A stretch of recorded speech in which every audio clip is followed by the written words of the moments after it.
Welcome to another edition of the Friday FARcast. I am Robert Phoenix, and it is on this show that we talk with other people, that I get to ask questions and get answers from some of the best minds out there who can provide answers in areas that we don't always have a lot of expertise. And today is no exception. We'll be joined by our good friend Masaki Miyagawa, long time personal friend and friend of the show, and an intrepid soul, if there ever was one. And Masaki's been spending a lot of time in Japan for the last couple of years, and he's been boots on the ground and watching this transformation begin to take place with what it has been a homogeneous society, one that has been governed and traditioned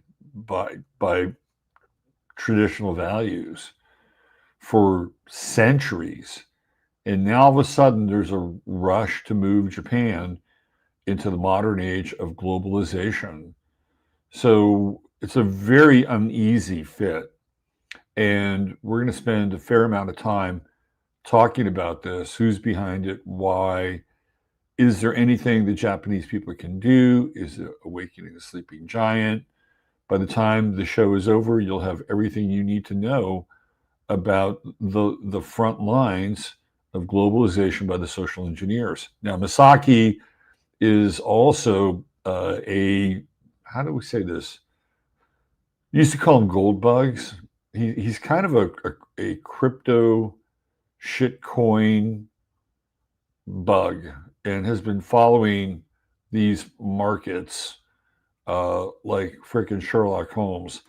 And he's got some stuff to share with us at the beginning of the show on that front, which you're going to want to pay attention to because it's going to hit all of us.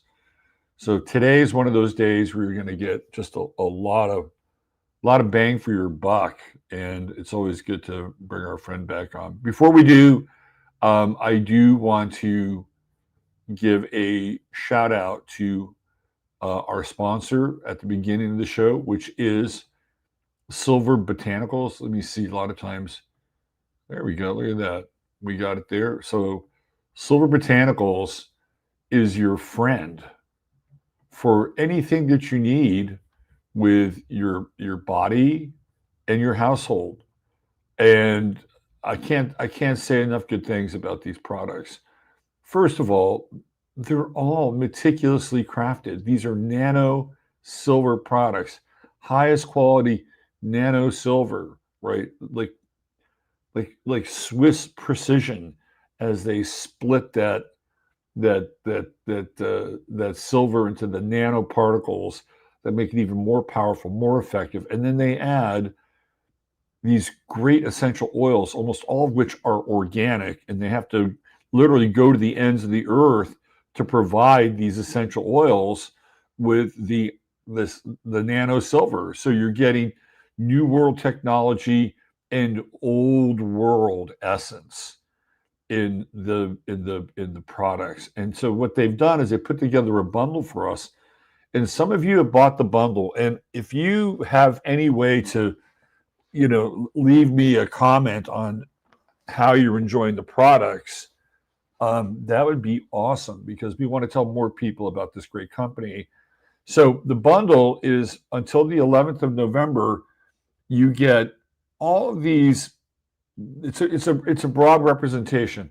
The Silver Tongue Oral Care, that is a mouth rinse. Your mouth is going to love you after you brush your teeth. It's going to feel like like a brand new day between your lips. Okay, stuff is powerful and it tastes great, and you just know that whatever kind of bacteria is lingering in there that shouldn't be is gone. Okay, the Silver Shield sanitizer, that was really popular during COVID, obviously, but there are multiple uses for that, and I've actually, as I said, used it on like my countertop, like where I've got one of those stoves that's all electric, but the burners are built into the actual stovetop. Cleans it like a charm. Okay, then you've got the roll-on deodorant. You've got the serum, the botanical sea serum for your face. You've got the Silver Shield soap.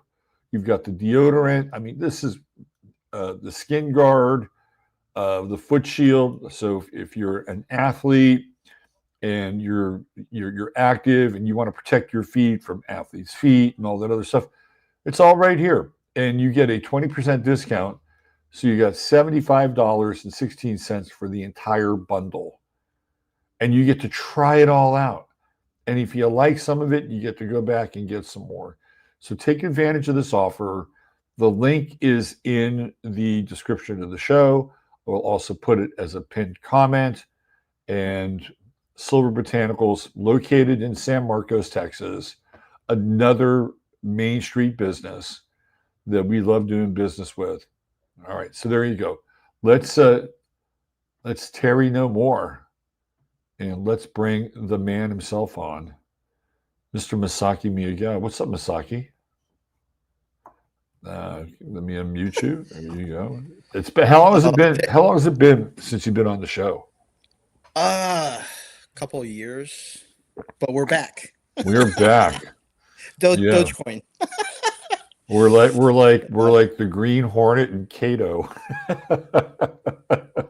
Although Bruce Lee hated being Kato, man. He was like, I'll put the fucking mask on, but I'm only going to do it because I got bigger plans. Yeah. So lots changed since the last time I was on, and I think you haven't changed very much. So just as a quick side note, there, you're kind of looking pretty timeless. I gotta say. I've been going back and forth between LA and Japan for the last couple of years, so It's the time zone thing. I think that's the key to longevity. it's all the sashimi and sushi been eating. Yeah, there you go. So we're going to get into the Japan stuff, which I think not a lot of people really understand what's happening there.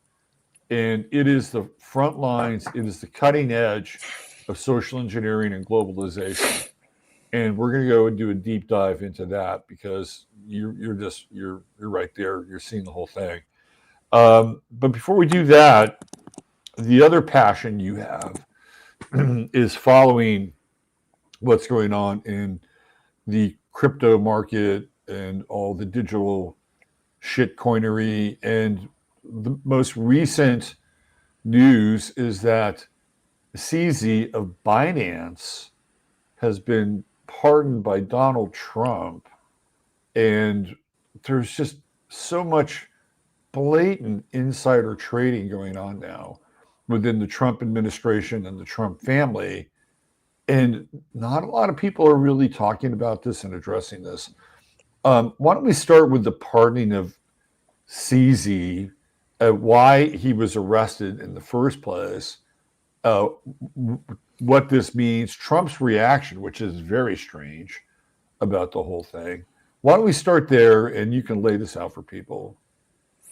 Sure. Well, I think we all know that Trump got in this time mainly because of the backing of the Silicon Valley PayPal mafia types. So basically, this administration, it's a tech or crypto administration. And as always, if you have 5 seconds of foreknowledge in the markets, let alone like 5 hours or days, they can make major money. So And you're not being hyperbolic. 5 seconds is a real thing.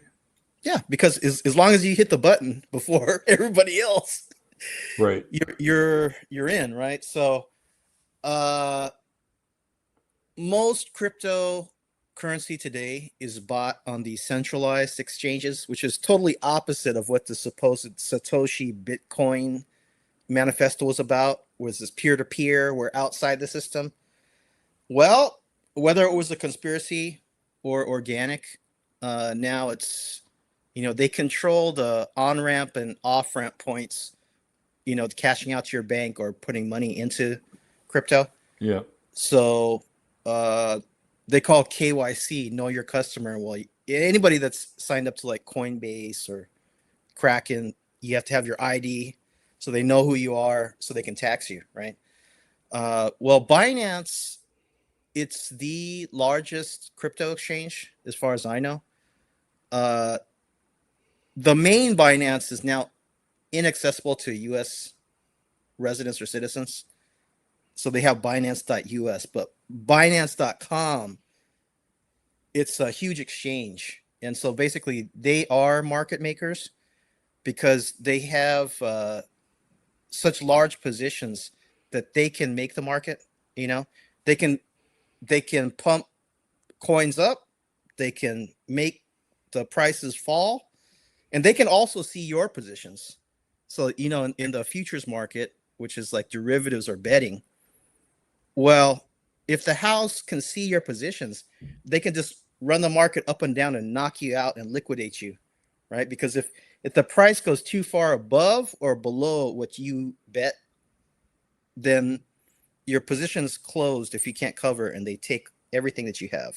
Right. So, uh, you could say that there's some financial crimes that have been going on with all these major exchanges, but CZ Binance, he's Chinese, right? Supposedly, I forget his citizenship now, but he was in Canada, and then I don't know if he's like Singapore or what. A lot of these exchanges, they have kind of like dubious offshore locations, right?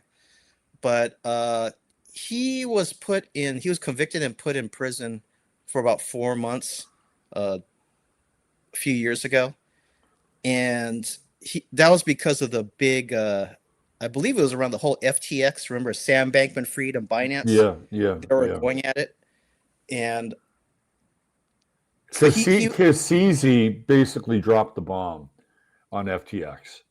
yeah, they were trying to take each other out because if Binance fell, then FTX would have become the major exchange, and vice versa. There's big competitors.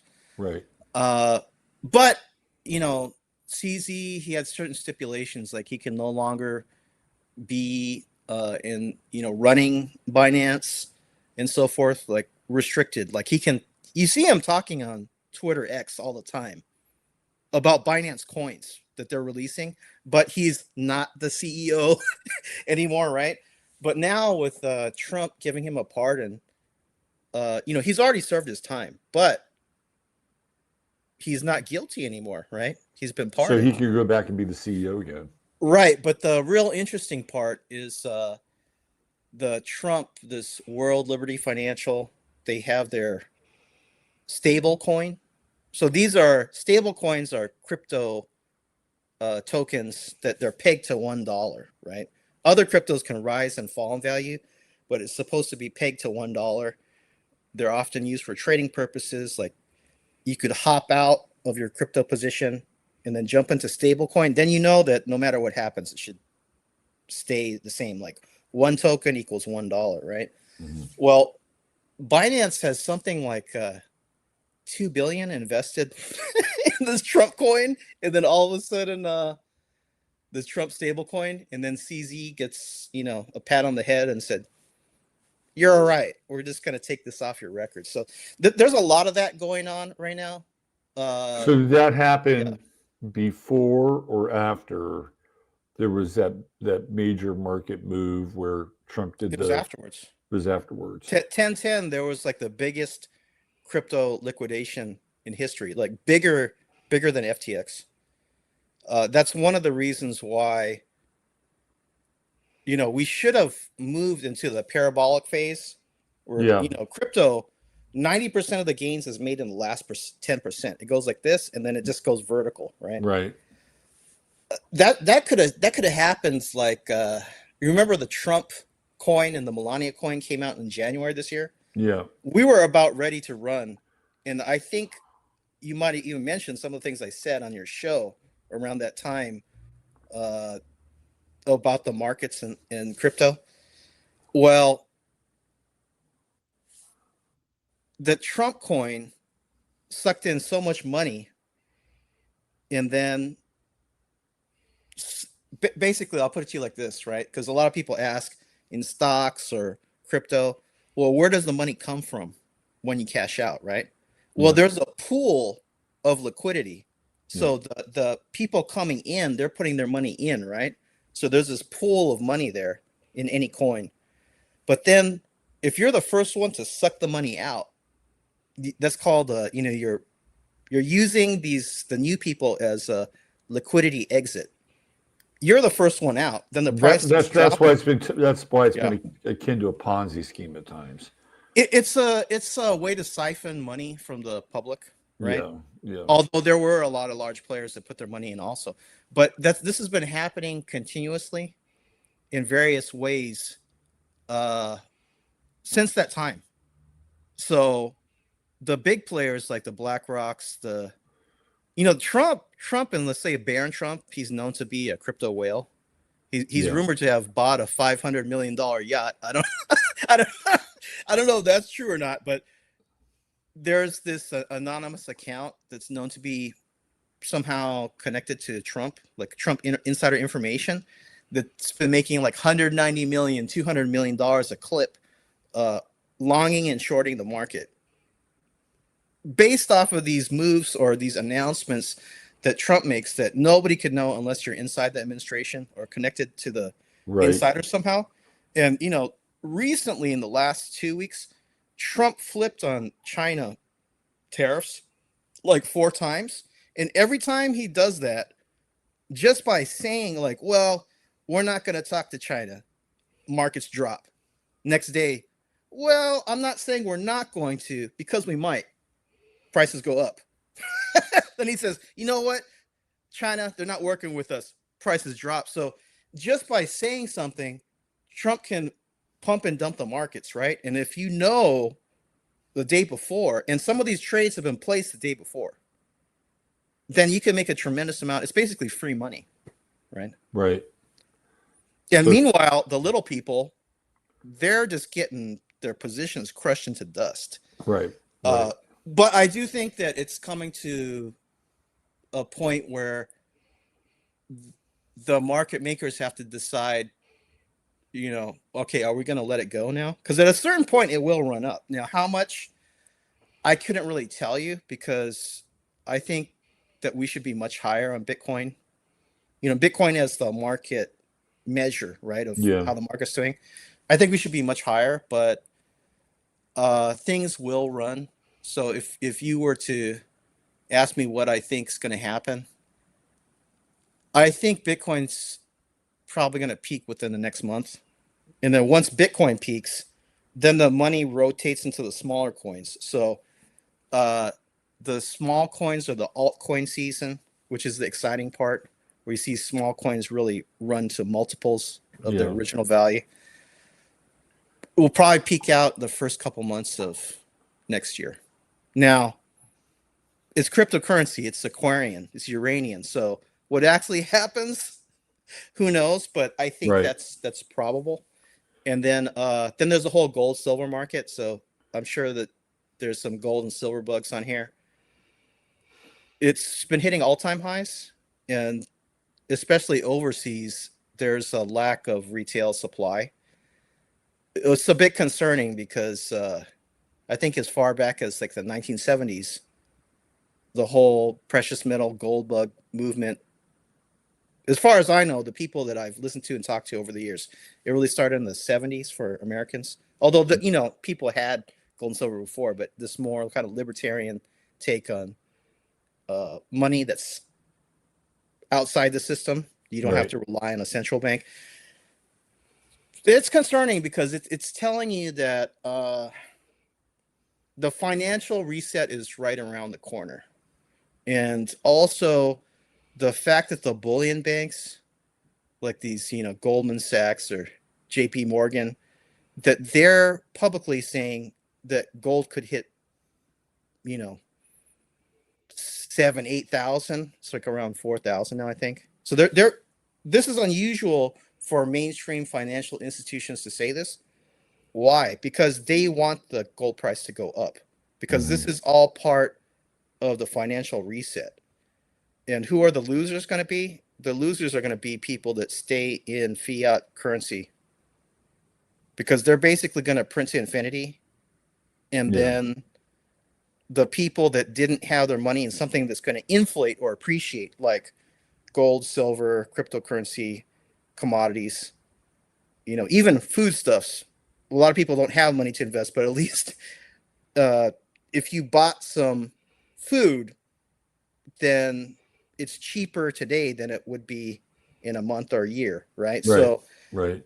the people that don't do anything to protect themselves, even at a basic level of just like mentally understanding what's happening or buying a little food for emergency, uh, you're going to get screwed, because they're going to basically make the old paper currencies worthless, Yeah. and then they jump into the next system, right? Yeah. So, Yeah. I want to go back a little bit to the moment where Trump announces tariff issues uh-huh. with China. 30 minutes before that happens, looks like Baron Trump cashes out what $150 million in Hmm. Bitcoin. Is that? I mean, the timing around that is, well, quite auspicious if you're Baron Trump. At what point? And what's also really interesting too is this gets into that whole kind of mega Gemini thing that Trump has going on. Is that in his first term, he was pretty anti-crypto, right? He was not. Fake money. Yeah, he was not into it. He was, he loved his gold, he loved his real estate, whatever. And now all of a sudden, because he's surrounded by a bunch of court magicians, because that's what he's surrounded by, is court magicians Hmm. who understand the crypto world and the poly markets and how they work and how they load and all that stuff. Trump is like, he's like Augustus Gloop now, in Charlie and the Chocolate Factory. I mean, this guy is like a pig in shit, because it's just I think what he did is he stumbled upon the Jeffrey Epstein money machine, because Hmm. he loved one of the things he loved about Epstein was the fact that he got all this money. It wasn't just that he had all these young nubile women that were prancing around. I mean, he was tapping into Les Wexner money, and the Israeli money, and all this money was moving through Jeffrey Epstein. And that's what Trump was really fascinated by, was how this guy could attract all these third party investors and come up with capital that was not his own. So now what he's done is he's got these court magicians who've kind of introduced him into this I wouldn't call it a fake money world, but it's almost like money on demand. It's like Trump has his own casino, and he's running it, Hmm. he's playing it against the people that are at the casino. I mean, for all intents and purposes, like, this reeks of the biggest insider trading scandal that would rival just about any other presidency. And yet, because crypto isn't really regulated, there's this loophole that they're able to Well, kind of crawl through.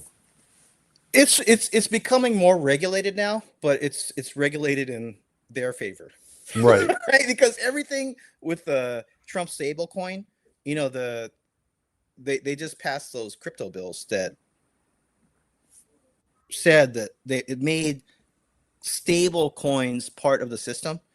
And one of the stipulations is that, say, like Tether, if people know Tether, USDT, or like Circle's USDC, right? There's these big stable coins in crypto that they have to buy US treasuries.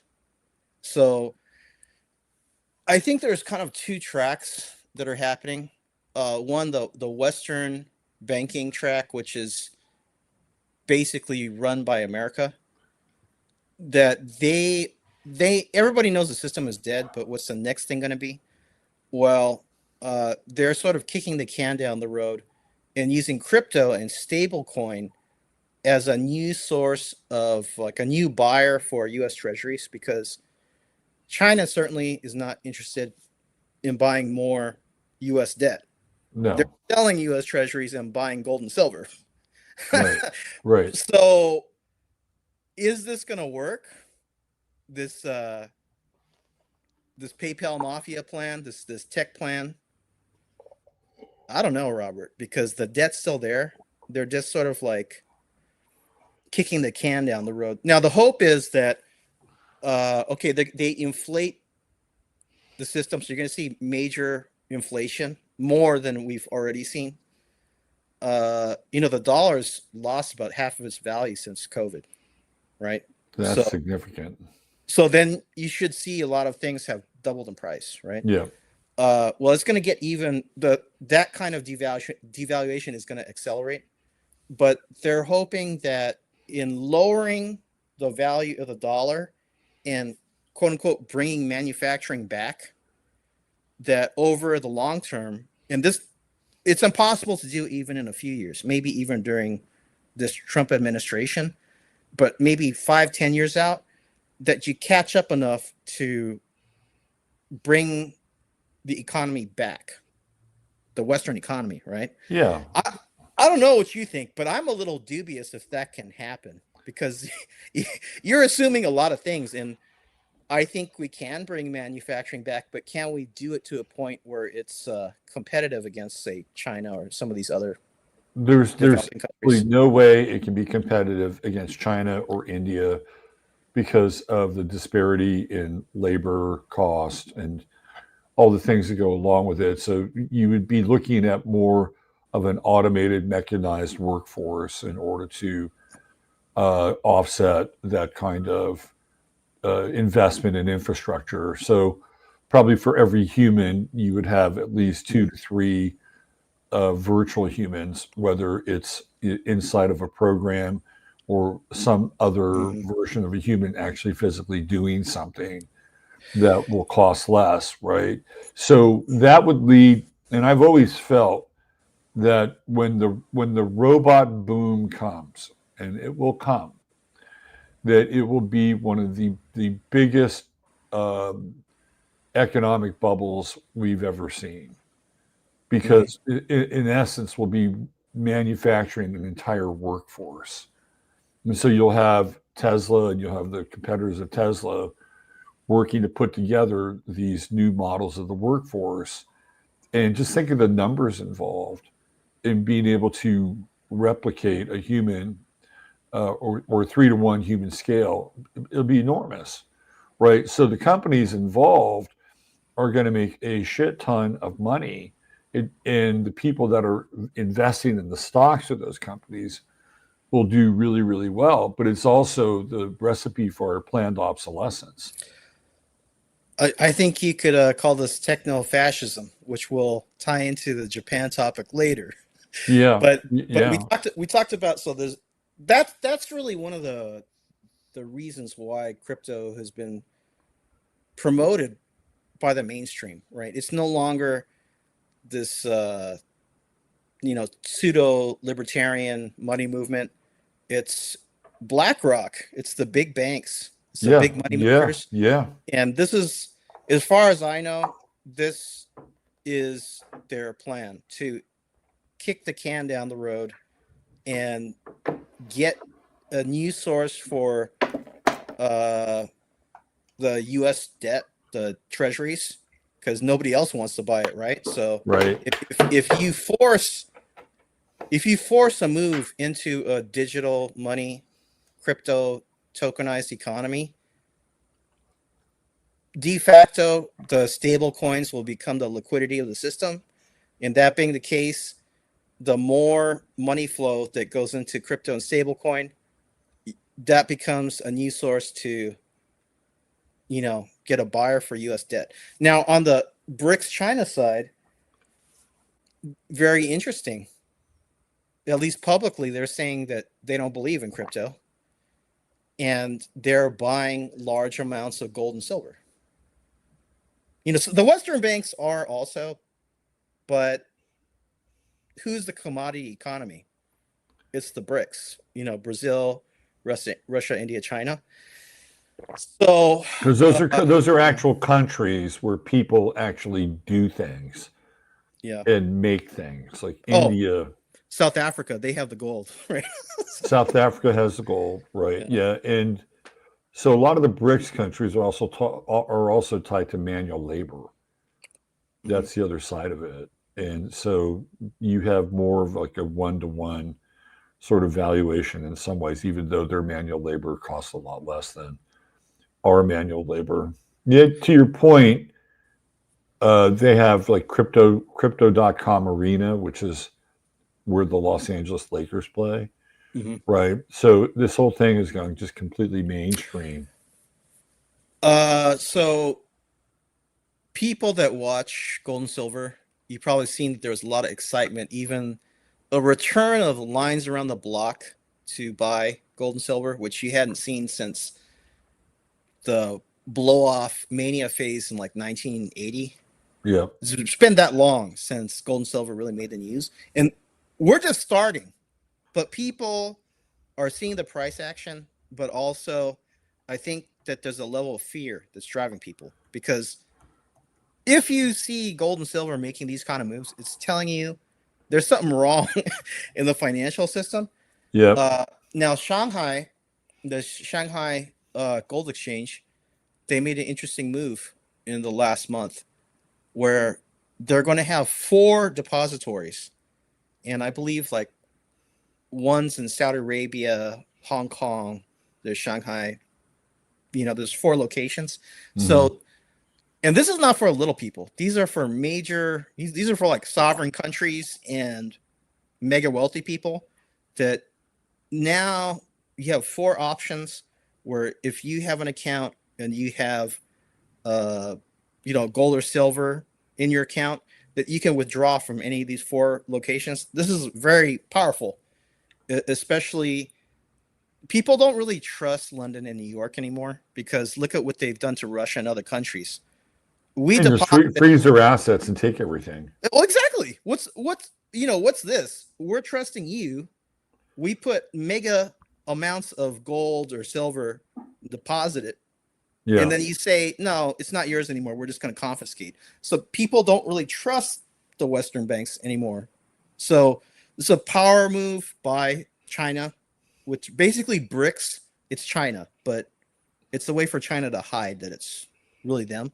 They're the hmm, ones that are the major force behind BRICS, and I think it could happen by the end of next year that they release a gold back yuan, the golden China dollar, or yeah, a gold back BRICS. And Robert, when that happens, that could be more devastating than an atomic bomb on an American city because then you're going to really see where the money goes. Or let's say it poses a major threat or a challenge to the Western banking system. right, Yeah. right. What's interesting about Trump, just as his personal profile, Trump has like contempt and a complete disregard for debt.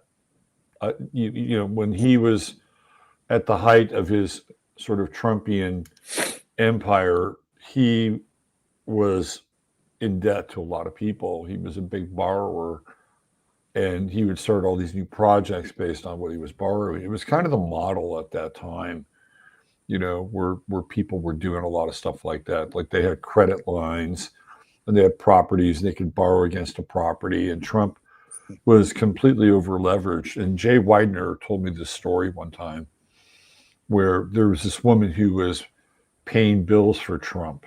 Okay. She was like the person in charge of paying whoever, vendors, workers, insurance, whatever. And Trump had a whole room full of bills, a room, not like Mhm. a cabinet, a room full of bills. And he would say, go in there and find a bill and pay one of them each month. And it didn't matter what the bill was. It could have been like a $200 electric bill, or it could have been a $200,000 construction bill. But as long as he paid one a month, it was like that was good enough. And he got bailed out three separate times from bankruptcy. You watch him with the budget. He says, I want an unlimited budget. I want the budget ceiling lifted off. So Trump has a complete and utter contempt for debt.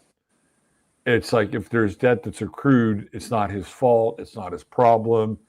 He'll figure out a way to deal with it. So what it feels like to me is that, and we've talked about this before, is that we have this, it's beyond this mounting debt. It's something that will never ever be able to be paid off in the next 3 or 4 lifetimes of our descendants. And Trump has no willingness to be a fiscal conservative, which is why he hates people like Thomas Massey. So he just wants to blow off that debt.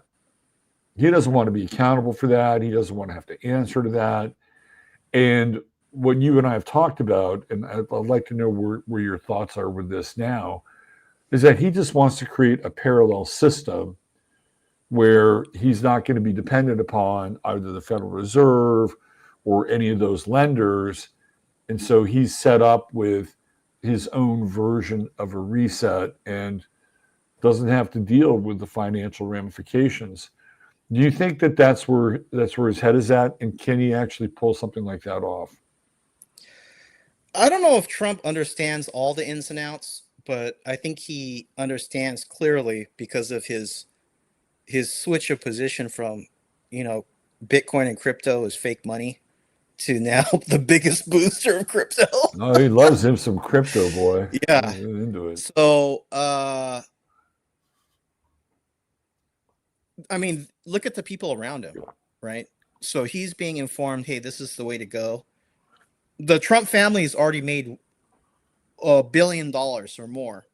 $1 billion from their SHIT coins, the Trump and Melania coin, and they have the World Liberty Financial. It's like the crypto investment arm. So does he understand all the ins and outs of the plan to roll out, this crypto economy and the so-called B system? Probably not. But what he does understand is he made a lot of money, Robert. Yeah. And, I can't remember if he actually said, I think he actually said this. If not, other people have made jokes about it. This was in January this year that Trump coin went to the moon. I think it went to like $70, and now it's basically worth nothing, right? Right. Yeah. So there's a phrase, no crying in the casino. And right. Isn't Trump like Biff from Back to the Future? He is. He's totally he's President Biff. So he says, hey, don't blame me. You lost your shirt.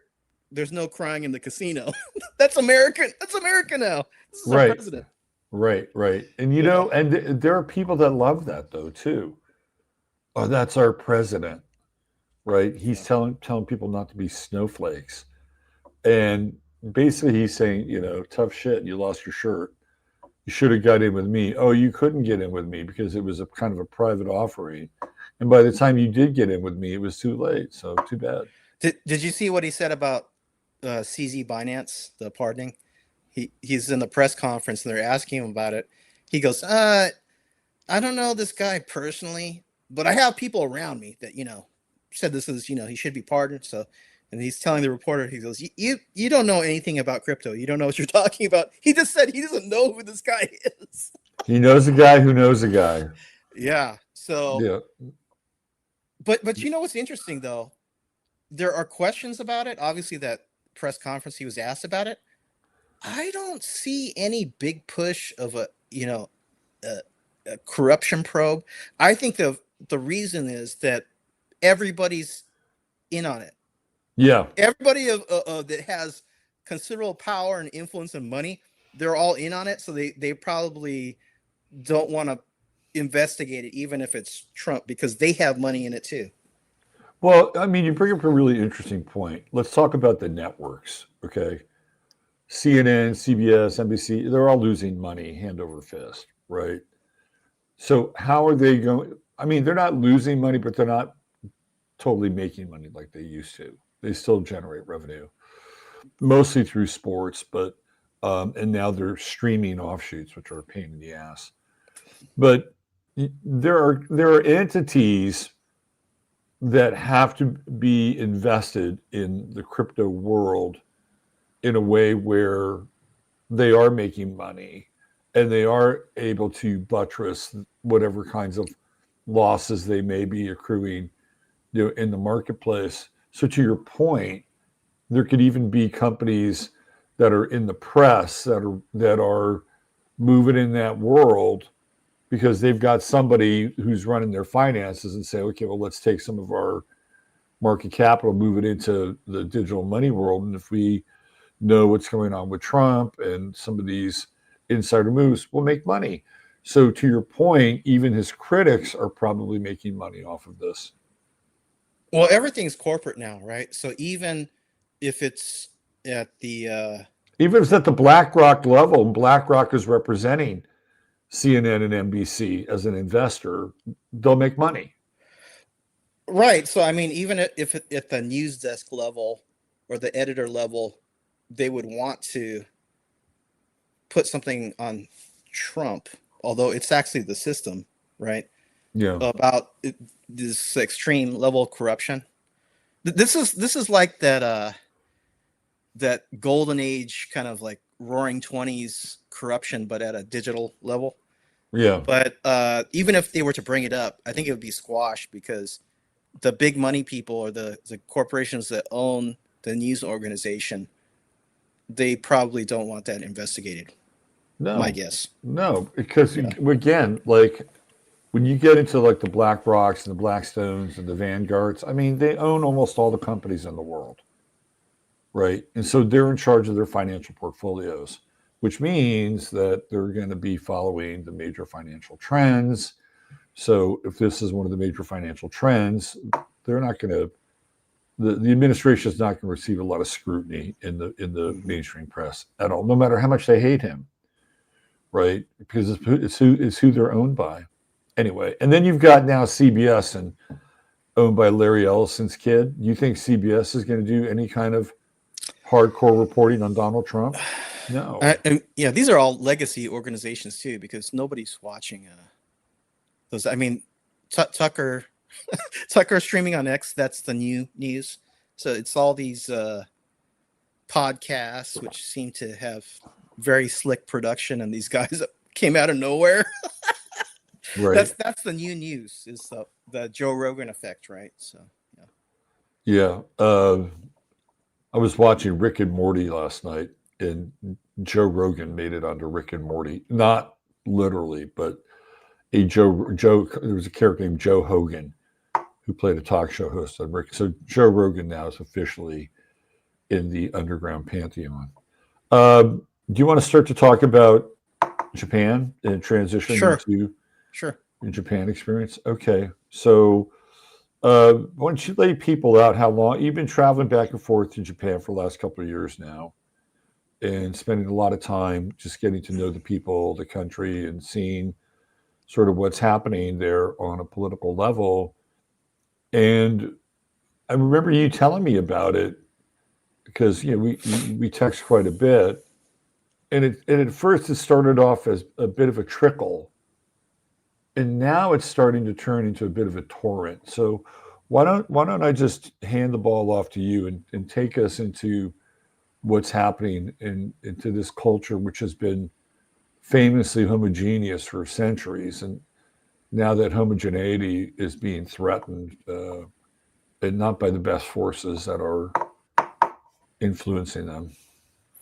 Well, obviously I'm Japanese American. I'm both sides of my family, my mother's family, my father's family, trace their origin from Japan. But I'm American, right?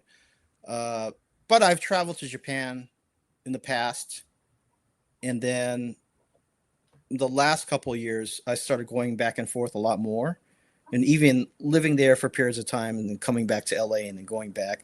So I got to see at a ground level what's happening in Japan, and Japan, it's weird because a lot of so-called leftists love Japan, but a lot of people in the far right love Japan because it's a monoculture ethno state. Basically, it's like 97% Japanese. So in people's minds, they kind of pick and choose to see Japan in a way that fits their mentality. And there's a lot of people that think, or you'll see this on Twitter or X, right? Like, oh, good for Japan, the samurai spirit, they're keeping the foreigners out, right? Not really the case, Robert. Although it's only 3%, the momentum of the immigration wave, similar to what happened in the EU, started by Merkel in Germany. She opened the gates in 2014 to this kind of new style of migrant or refugee immigration, which is, there's multiple reasons for it, but you do get a lot of cheap labor out of it. And this is one of the key points I will bring up. I have some slides and things to show you guys, but it's causing a lot of social problems because of any culture in the world that I know of. Japan is one of the most insular, hermit-like cultures out there, especially in a modern first world developed country. Because of the history, it's an island nation.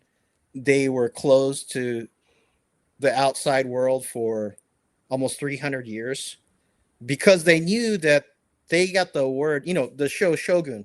People have seen that. They had the original one. Now they have this new TV series.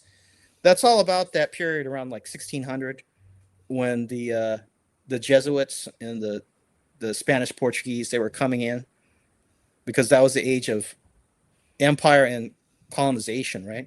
So Japan closed the country specifically for that reason.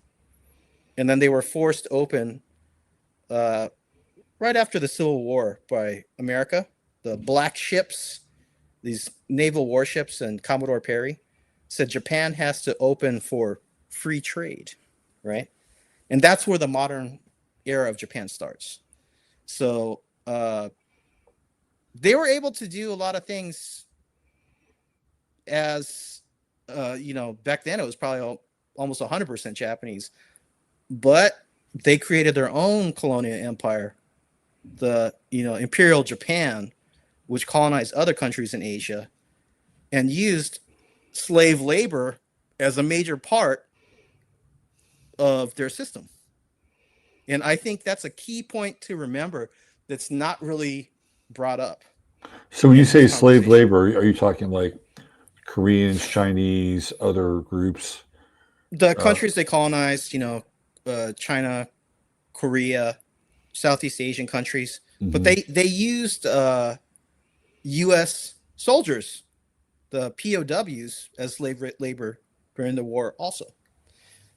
So this is a history that I think even a lot of Japanese who are not really taught the full history of the Second World War Right. don't really think about.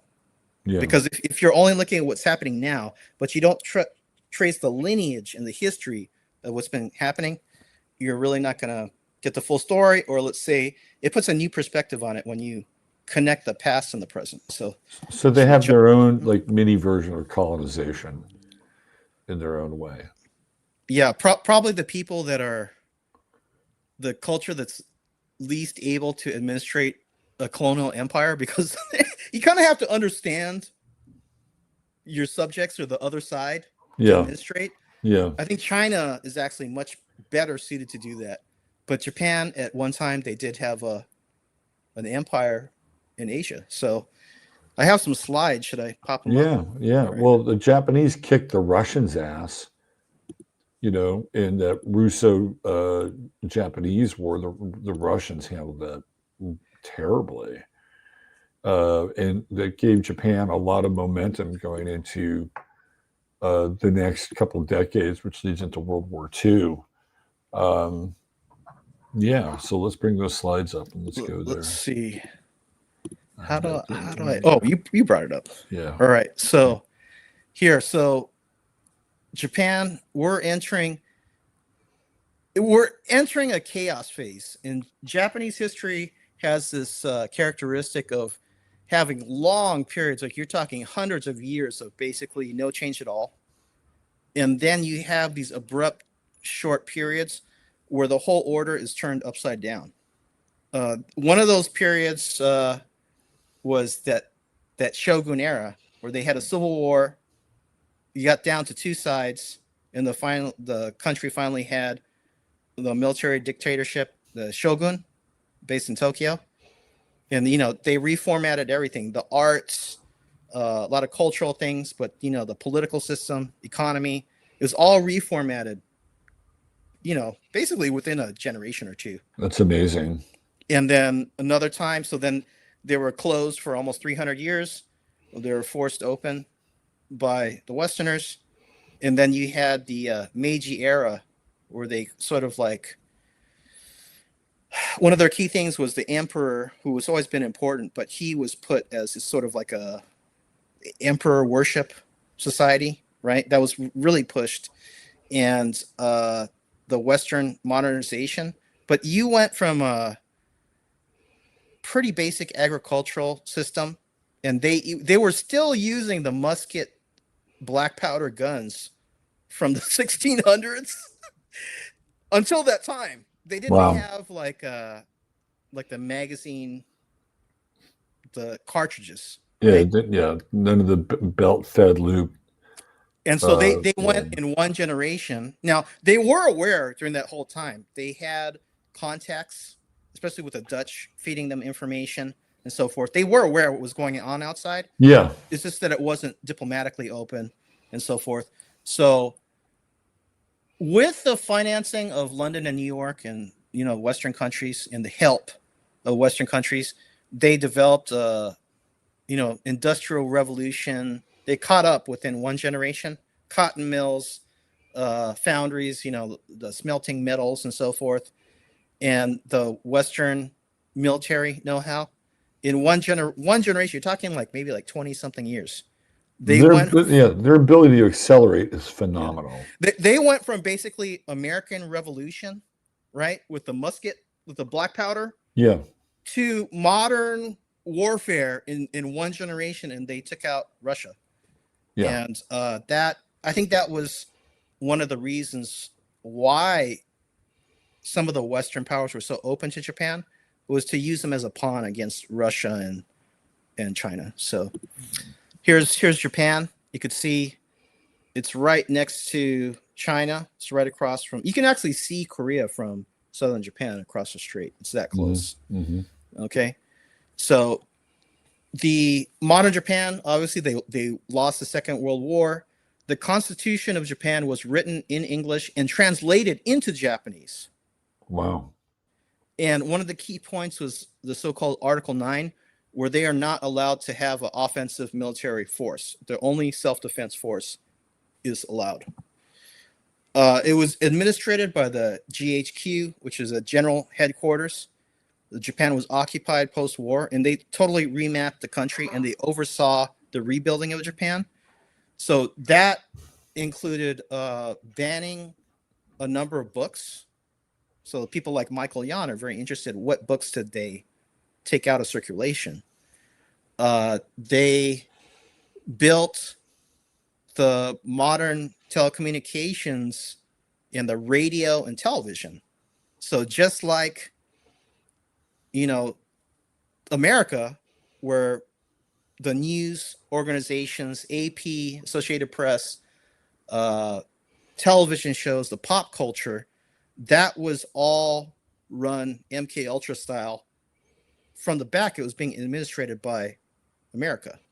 So the entire mentality of Japanese today is formed by consumerism, but also a pro-American attitude. And basically, the whole focus of Japan post-war is it's no longer political. It's no longer expansionist imperial Japan. It's consumerism, to be what China is today, like a factory of the world, right? Yeah. And the party that has basically run Japan, except for a few short periods, is the LDP, or the Liberal Democratic Party. Okay, so the logo, Liberal Democratic Party. Most famous person from the LDP that people probably heard of is Shinzo Abe. who was good friends with Trump. And there was a lot of memes when Trump was supposedly shot in the ear about how, Shinzo Abe was looking over his shoulder. Yes, You crazy yellow bastard. So Trump actually truly liked Shinzo Abe, right? And it said that I wish I could see Shinzo because they had a good rapport, right? But one of the things about Shinzo Abe is he's I don't want to call him a trust fund kid, but he is a product of the elite.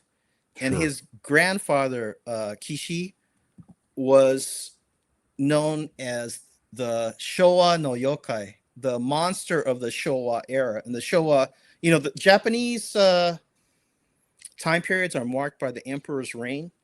So that Showa period was during the Second World War.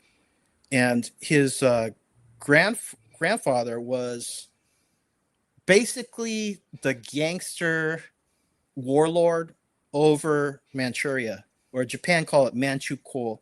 It was a puppet state, colonial state of Japan. It's northwest China, right? So you can see here, this is a map of the war and World War II, map of wartime China. And you can see it's a rather large area. And you could compare this to Ukraine for the Eastern Europe or the Russian. And they grabbed that from the Russians when they had that Russo war, and they got Korea along with it more than they had wanted initially. They wanted one or the other, and they kept asking Russia, "Look, which one do you want? We'll take the other one." And Russia just kept blowing them off and blowing them off and blowing them off, and then finally Japan got its navy and army together and went in and started just kicking ass. And then, well, nobody took Japan seriously. No, because they were a non-white country, and the age of imperialism to that point had always been Western Europeans. So the Russian courts made fun of the Japanese would send these emissaries to Russia and basically offer this deal. And they never met with Nicholas.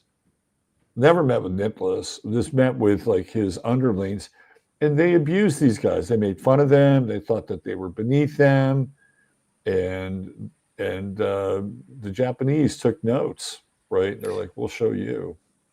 So if you've ever played strategy games, like Risk, like Axis and the Allies and so forth, yeah. If you capture Ukraine, that's a major industrial base. It's the same with the Manchuria area. Yeah. It can be very cold in the winter and inhospitable, but it could be a major manufacturing base, and that's it's one of the first areas that Japan captured in their imperial campaign. So you can see here, the guy on the left, he's supposed to be a Manchukuoan. That's the flag. It was actually not an independent state. It was a puppet state of Japan. And if you remember the movie The Last Emperor, yeah, the Puyi, he was installed as the puppet emperor of the Manchukuo state. And, Manchuria is from the Manchus. And so the last emperor, or that several hundred-year reign of those emperors, they were actually not ethnically Han Chinese, which is Han Chinese is what people think of Chinese, but China has many ethnic groups, right? The Manchu people, they're kind of similar to like Mongols. They were steppe raiders and warrior people. Mm-hmm. So why not have a Manchu, the last emperor, who's ethnically Manchu, be the puppet leader for Manchukuo, the Japanese-run colony, right? Right. So, big thing during World War II. So, this is the era of fascism, right? Italy, Germany, also Japan. They used a lot of slave labor. So it's known some of your favorite Japanese corporations, they use slave labor in World War II, such as Mitsubishi, right? So where does this come from? Uh, when Japan was modernizing, so you're talking the late 1800s into the early 1900s, Yeah. they had these large, because Japan didn't have any corporate structure before, right? Right. They start to import the Western style economy, and you had these large conglomerates such as Mitsubishi, Mitsui, Sumitomo forming, and it's they called Zaibatsu. It's sort of a oligarchical monopoly system, and these companies were formed by the powerful elites coming out of the feudal system, and a Right. lot of them were former samurai families because they are the ones that had the capital, money, and power and influence to jump into the next system, right? The Zero Fighter, made by Mitsubishi, a lot of people forget that these companies during the war they were making military equipment, right? So, Mitsubishi started off as a bank, didn't it? Isn't that where they? they're all involved in banking, Yeah. but Yeah. they're involved in like I think Sumitomo, they might have been like copper smelters or something. But at a Yeah. certain point, you evolve to banking, right? Yeah. Also, Manchuria, famous for Unit 731, which is probably the most extreme, grotesque example of so called Nazi style human experimentation. In this case, the Japanese were experimenting on Chinese people, and basically Dr. Mengele type experiments. But the Allies in America, they just gave the researchers a slap on the wrist and said, "You give us your research papers and information, and we'll let you go." Okay, 731, very well known in China because obviously it happened to Chinese, and but outside of Japan, you rarely hear. Outside of Asia, you rarely hear anything about it. And guess what? This is Shinzo Abe in a plane with 731 under it. I That's mean, crazy. so Shinzo Abe is like well liked in the West. He's known as like Trump's friend, right? But this is some pretty grotesque behavior. That's pretty in your Especially face. this is not a this is not an accident. This is like putting No. a middle finger in the air, you know? So we come to Kishi, who's the grandfather of Shinzo Abe. And he was, and do you tell me what you see, Robert, when you look at this guy? What kind of He, character? What kind of character you think he he is? looks like fucking Meyer Lansky. That's who he looks like. Yeah. So post-war, the Americans, they needed to have people that they could control that to administrate Japan. And what did they do? They basically took they executed just a handful of people. But Kishi, he was investigated as a Class A war criminal, but the charges were never went further than the investigation stage. Yeah. And he basically helped form the LDP, the Liberal Democratic Party, which, he's the guy that basically created the foundation of the LDP. Is it any surprise his grandson became a powerful figure in the LDP? Not at all. There's a direct line in 731, 731, 731, That's crazy. 731, right? So is that young Abe next to him? No, I don't think so, That's because just this some would have other been like dude. the 50s or 60s. But basically, the Yakuza comes out of this arrangement as the muscle because this kind of gangsterism, Yeah. I mean, you could trace back to the war also, where I don't know if the official title is Yakuza, but they had thugs in the factories in Manchuria that would beat people up. It's fascism, right? What's the classic definition of fascism? It's It's when when corporations and governments join at the hip. they join together, right? Yeah. So uh, people have this romantic image of the Yakuza, but I would say it's exactly the same as La Cosa Nostra in the Western sense, where they're just the street presence of the intel agencies and the fascist corporations, right? Those guys are badass. So this is a very famous photo, Robert. This is what happens in Japan in the 60s. If you're a socialist communist, uh, this guy got assassinated in public with a sword. So the LDP kept tight reins on what was happening in Japan. And you know, a lot of these leftists or you're talking about far leftism, so to the communist, officials. Japan has a communist party. Mm. America doesn't really have any communist party that's of any note, but there is actually an official communist party in Japan. Right. But not that they're any better, right? Because I think that's obviously a problem too. But you had basically a very right-wing fascist government in Japan. Right. And you had opposition, but those guys, they kind of took a step back when things like this started happening, Yeah. I think a lot of Americans would have appreciated that. Maybe even now more so than ever, right? Like, and it's a big topic all around the world, the so-called free democracy or capitalism versus communism. yeah. But in Asia, you're right next to China. You're right next to Russia, right? Yeah. There are areas in the world, especially Latin America, where there's no real middle. It's militant armed communism in hard right boots on your neck fascism, And I think that context too has to be taken into account, that a lot of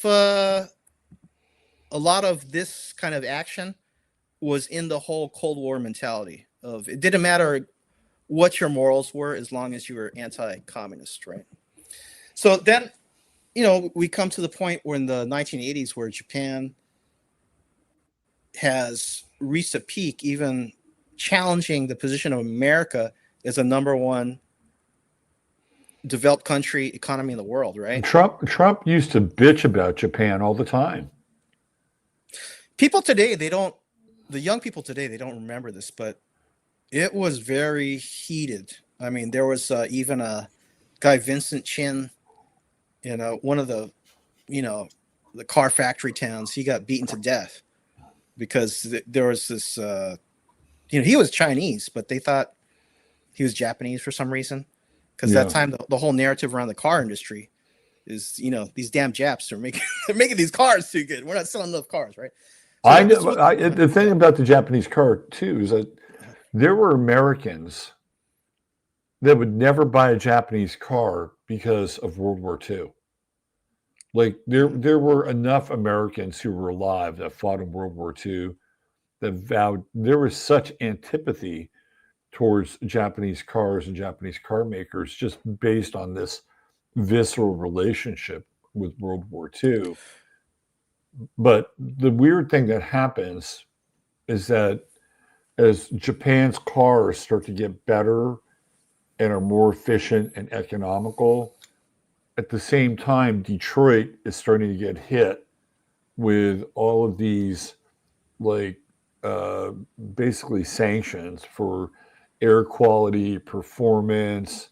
And so you have this 70s malaise with the auto industry in America, which produces some of the worst fucking cars in the history of this country. Meanwhile, the Japanese cars are exploding in popularity, and it almost feels like, I wouldn't call it a conspiracy, but America was fighting an emissions war in a really unfair kind of way that the Japanese had already figured out by creating lower combustion engines. So, but it was really bad. And I remember, if you go back and you watch like Donald Trump on Larry King, and let's say in the late 80s or early 90s, he's Japan bashing. And he is saying that Japan gets way too many sweetheart deals as far as trade goes. They're killing us. And, now he's changed his tune to China. But to your point, Japan was freaking Godzilla economically for a while. So this is what they call the bubble era, right? Japan has never actually recovered from that, the blow off, the excess, and the crash. It was basically unlimited money. And so this was the era where Japan introduced the Walkman, the cassette, the portable player, and later the Discman with the CD, right? So it's this whole, cool Japan phase. They were coming out with a lot of products that were groundbreaking, right? Things like Nintendo, right? You had Atari, but really Nintendo was such a phenomenon. It was called Famicom in Japan, and then they named it Nintendo. And then we were talking about the cars, right? Very efficient, reliable. Even to this day, That car got 55 miles per gallon. I had one.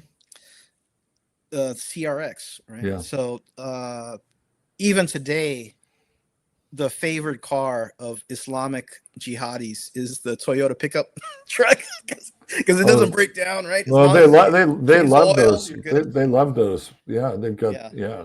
yeah. So it wasn't just the economically, but culturally and the things that Japan was doing. Japan is still living off of the soft power, good PR they got, in the 80s, really. So we're like 40 years out, and they're still living off of the perceptions of this era.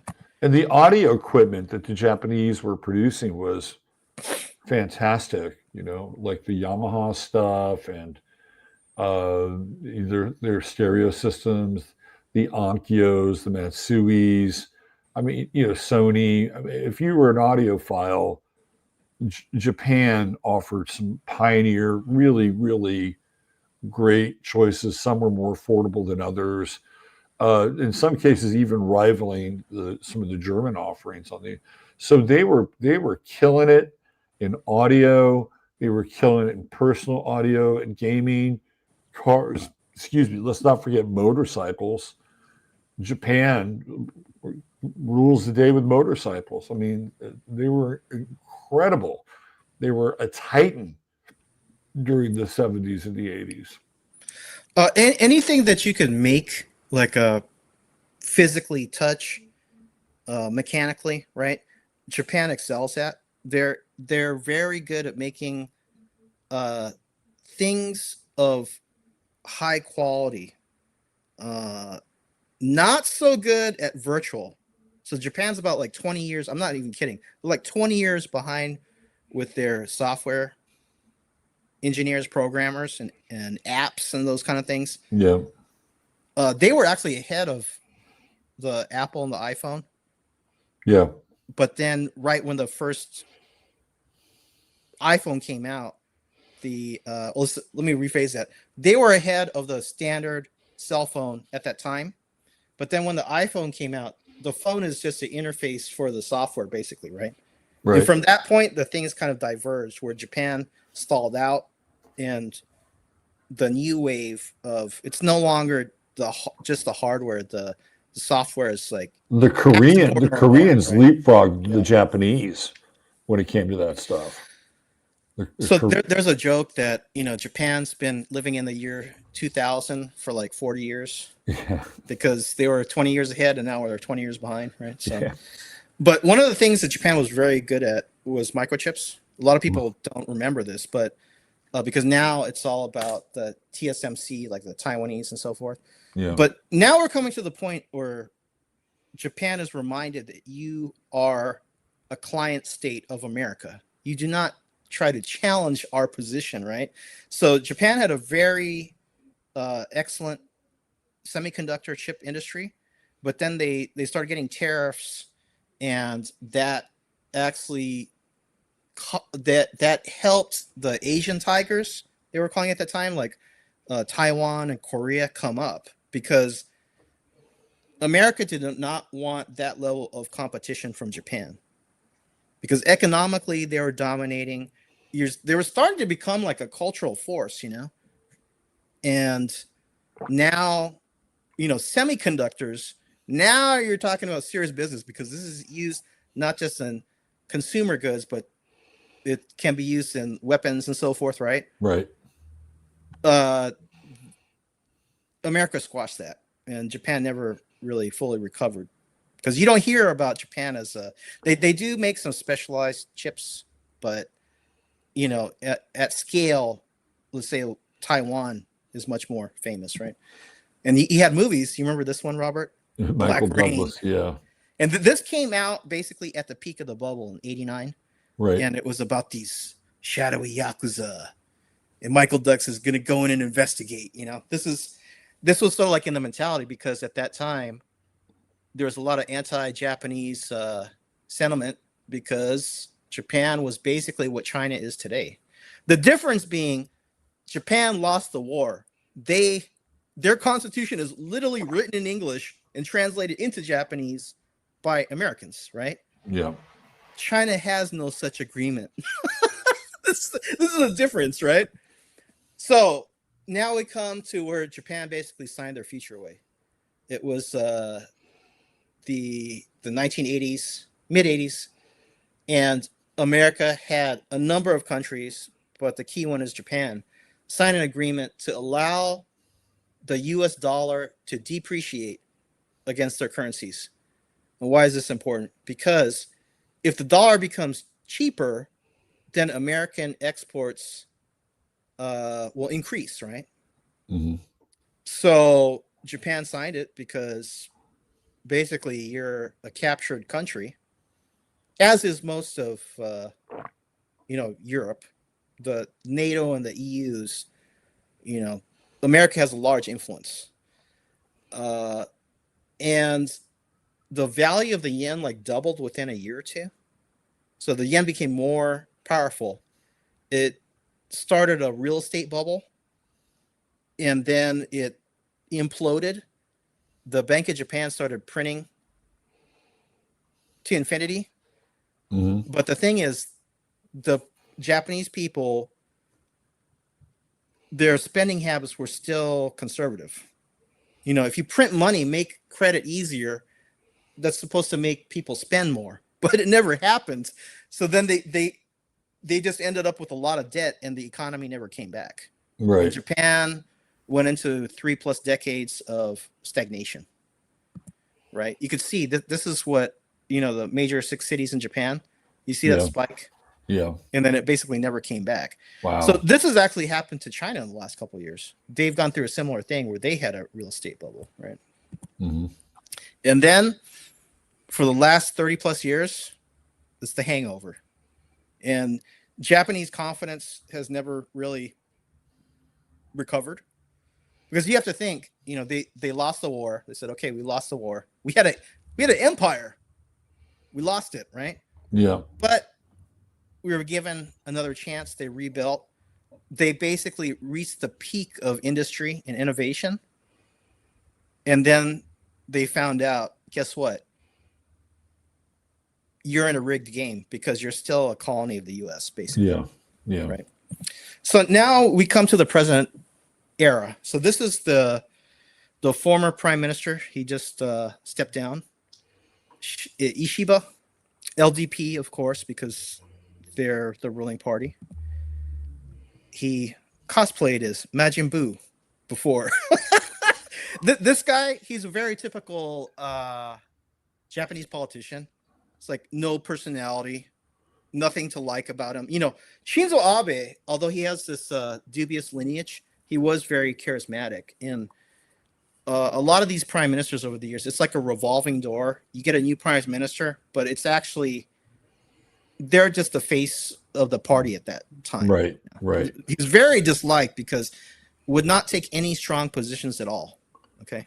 Mm-hmm. This is the incoming prime minister, first female prime minister of Japan, Takaichi. And she's being cast as a far right Japan First type. And she was actually the hand-picked protege of Shinzo Abe. Okay. And interestingly enough, Japanese in general, they are not very interested in politics at all. The voting rate is very low. Usually it's only the older people that vote. But this time around, the young people were activated. I think because the sentiment was, if we do not turn things around, we're never going to be able to turn things around. Because the older people, they've already lived life, right? And they lived through that bubble era also. They have savings, whereas the young people are living, it would shock you, Robert, to see how poor young Japanese actually are. A lot of them, they're working 2 or 3 jobs. Very difficult to get a good corporate position, and like I said, Japanese are living off of the perceptions of 40 years ago, when, in actuality, they're just the most polite, poor people in the world. Yeah, the average wage in Japan, I think, is around like $6-7 an hour. Wow. And they have very high taxes. So half of that's being taken out. Wow. From taxes. So it was actually young women, and Takaichi's a woman, a lot of young women involved in this Japan First anti-immigration movement.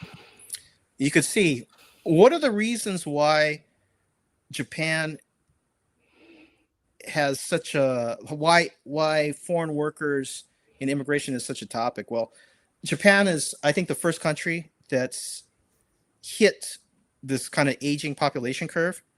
So I think there's around like 120 plus million Japanese, but they have the oldest population in the world.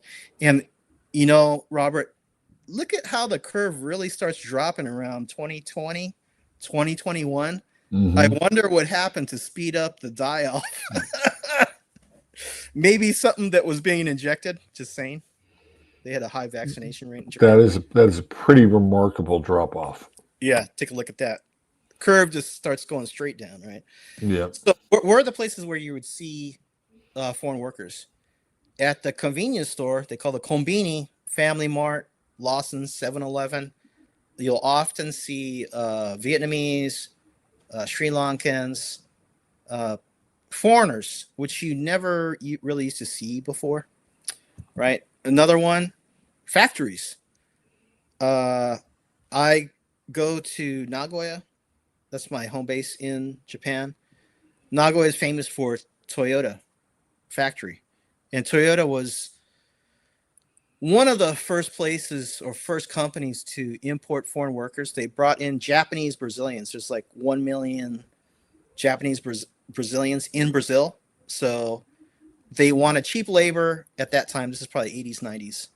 But they didn't want pure foreigner. So they thought maybe Brazilians would work. And then the Brazilians came and they said, oh, no, these people are not Japanese. These are Brazilians. So, but factory work, right? And then also Japan's getting around 30 million tourists a year now. And so there's a lot of hotel work that needs to be done. And you'll see a lot of the cleaning ladies, they're foreigners. I've even seen some, they seem like they were Arab or something from Middle East. Like they didn't even speak English and they didn't speak good Japanese, but they just don't have the manpower to. She looks like she could be. She's Japanese. She's Japanese. I just pulled this photo. Okay. But the other thing is, they say, "Oh, we have a shrinking population. We need foreigners." Well, you know what bringing in foreign workers does? It suppresses the wages. Yep. Right. So that's another thing. Japanese people will work, but the pay is so low, and this is another problem, Robert. Right? We've seen what's happened in Europe. We've seen what's happened like Canada and so forth. It suppresses wages, and then it makes other costs of living higher, right? So again, this ties in. I've never heard anybody bring this up, but this ties into what I was bringing up earlier. It ties into this Zaibatsu kind of fascist economy model where you're literally using slave labor, right? And now they're not slaves in name, but it's a kind of economic. You're scraping the bottom of the barrel, trying to get the cheapest labor possible. And the thing is, in Japan, the wages are already so low that you're going to get the lowest tier of migrants because they're pulling from like Nepal, Vietnam, Sri Lanka. I mean, even people from Philippines. There used to be a lot of Filipinos in Japan. Yeah. Filipinos speak English, so they can go to Dubai, they can go to America, places in Europe. They're not going to work in Japan for wages that are so low, you know. Right. And you could see the Japanese yen. It was around 100 in 2020, so it's lost about 50% of its value in the last 5 years. And keep in mind, the U.S. dollar has lost 50%. But as these currencies are dropping, the Japanese yen has dropped more, right? Now, what are some of the problems that are happening around this immigration? Which, you know, Shinzo Abe, although he's cast as a pro-Japan guy, he was the one that actually started to loosen the rules and open up more foreign workers to come to Japan. That was like pre-COVID, probably like 2017, something like that. Actually, Vietnamese, not in America, but in Japan, they have a pretty bad reputation. That's interesting. And I think this is because you get what you pay for. They are sourcing the poorest areas of Vietnam. They're canvassing Vietnam to find the cheapest workers you could find. Right. So probably people in like Hanoi or Saigon don't even mess with these people that are like, I don't know where they're from, probably some rural area, Right. depressed area. And guess what? When you get people from the hood, you're going to get hood activities, right? Yeah. And during COVID, you had a lot of these Vietnamese working in factories, working hotels. Japan was totally closed, right? So there's no work. Well, Japan had no plan for these people. And that's when Vietnamese gangs started to form to survive, basically, right? That always happens whenever a new population arrives. They Yeah. form gangs. Yeah. So Japan and Vietnam have two things in common. They both fought America, but the Vietnamese won, and they're survivors, right? Yeah. So since that time, you've seen a lot of criminal activity happening. The more aggressive kind, because there's Chinese, and okay, this is like a generality. Yeah. Most immigrants, they're actually just there to work, and then you have a smaller percentage that are involved in criminal activity, right? But of the types of crimes, let's say like Chinese, they'll do like more like white collar crime, dealing with money. Yeah. But of the more kind of like aggressive or violent types of crimes, Vietnamese pop up. And just to give you a personal anecdote, I was in Japan and I had to go to the government office to wrap up some paperwork. I have a visa lawyer to translate for me, right? Yeah. 'Cause I could do it with the Google Translate, but I think it's just easier for both sides if you have a Japanese native speaker there. I'm waiting 5 minutes, 15, 30 minutes. Highly unusual for Japanese to be late. And at half an hour, I'm like, she's not going to show up. So I just went inside and I did it myself with the translate, the Google Translate. So I talked to her after, and guess what happened, Robert? Because it has to be something serious, and she did not text me or anything, right? She got robbed. That's what happened.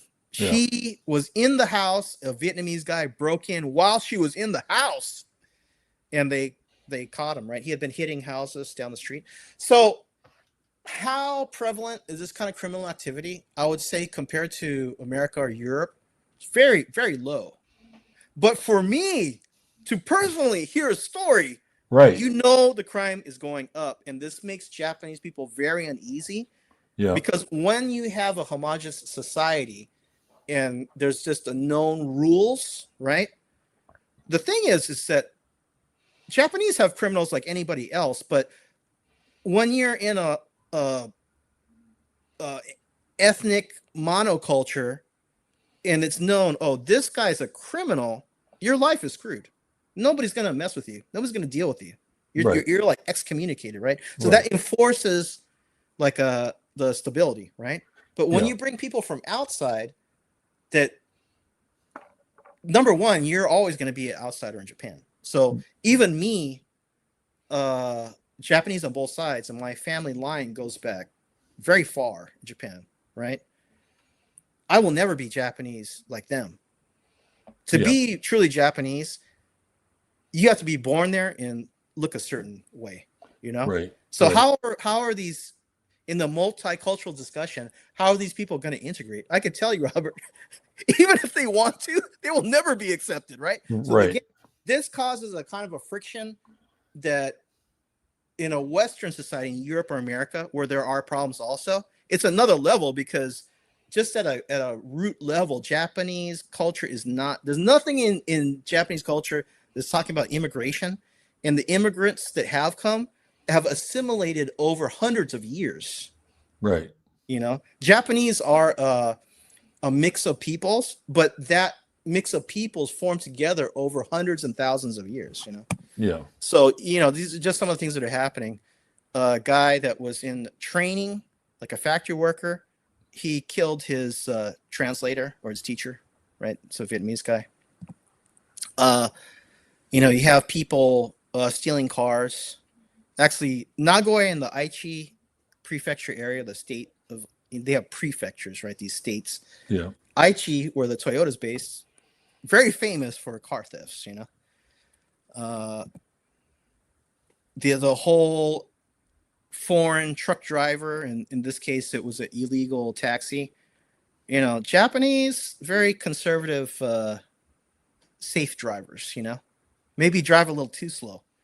Then you have somebody from Pakistan driving like crazy. They kill somebody, you know. We're having this problem in Canada and the States with these 18-wheeler drivers. It's the same kind of thing. And in Japan, they want to do this also, is they don't have enough drivers for the trucking. Well, you're saving money on the front end, but now you're killing people. And then how much does the damage cost to repair? You know, it's the same thing with, say, the factory or the convenience store. Oh, you're only paying them $6 or $7 an hour. But now of the hundreds of thousands of people you're bringing in, a percentage of that, now they're breaking into people's houses and that kind of thing. So that's like an unaccounted cost that the corporate society does not care about because it doesn't affect their bottom line. But now the society is unraveling, right? Right, and they probably factor in some kind of insurance slush fund just to cover some of these basic costs, so they can run, you know, their operations with people who aren't qualified and don't give a shit. So yeah. Well, you know, also they're doing a similar thing as Canada, where the government is subsidizing the wages. So let's say a factory worker is usually 1,000 yen an hour, which is like $7. Well, if the government's going to come in and cover half of that, are you going to hire a foreign worker at like $3 or $4 an hour, or are you going to hire a Japanese at $7 an hour? Right. So that's another big bone of contention the Japanese public does not like, because it's like, number one, there's actually quite a few Japanese that aren't working full time or don't have work. And now you're making it even harder. You're suppressing the wages. So you're making it even harder to find a job, because why wouldn't we just hire a foreigner? Right. And also the universities and the students, which is another loophole that's very famous in Canada. They're coming under student visas, but it's actually a way to get, you know, cheap labor. Is Japan's giving about, if I remember correctly, I think it's around 20,000 a year stipend for students. foreign Wow. students.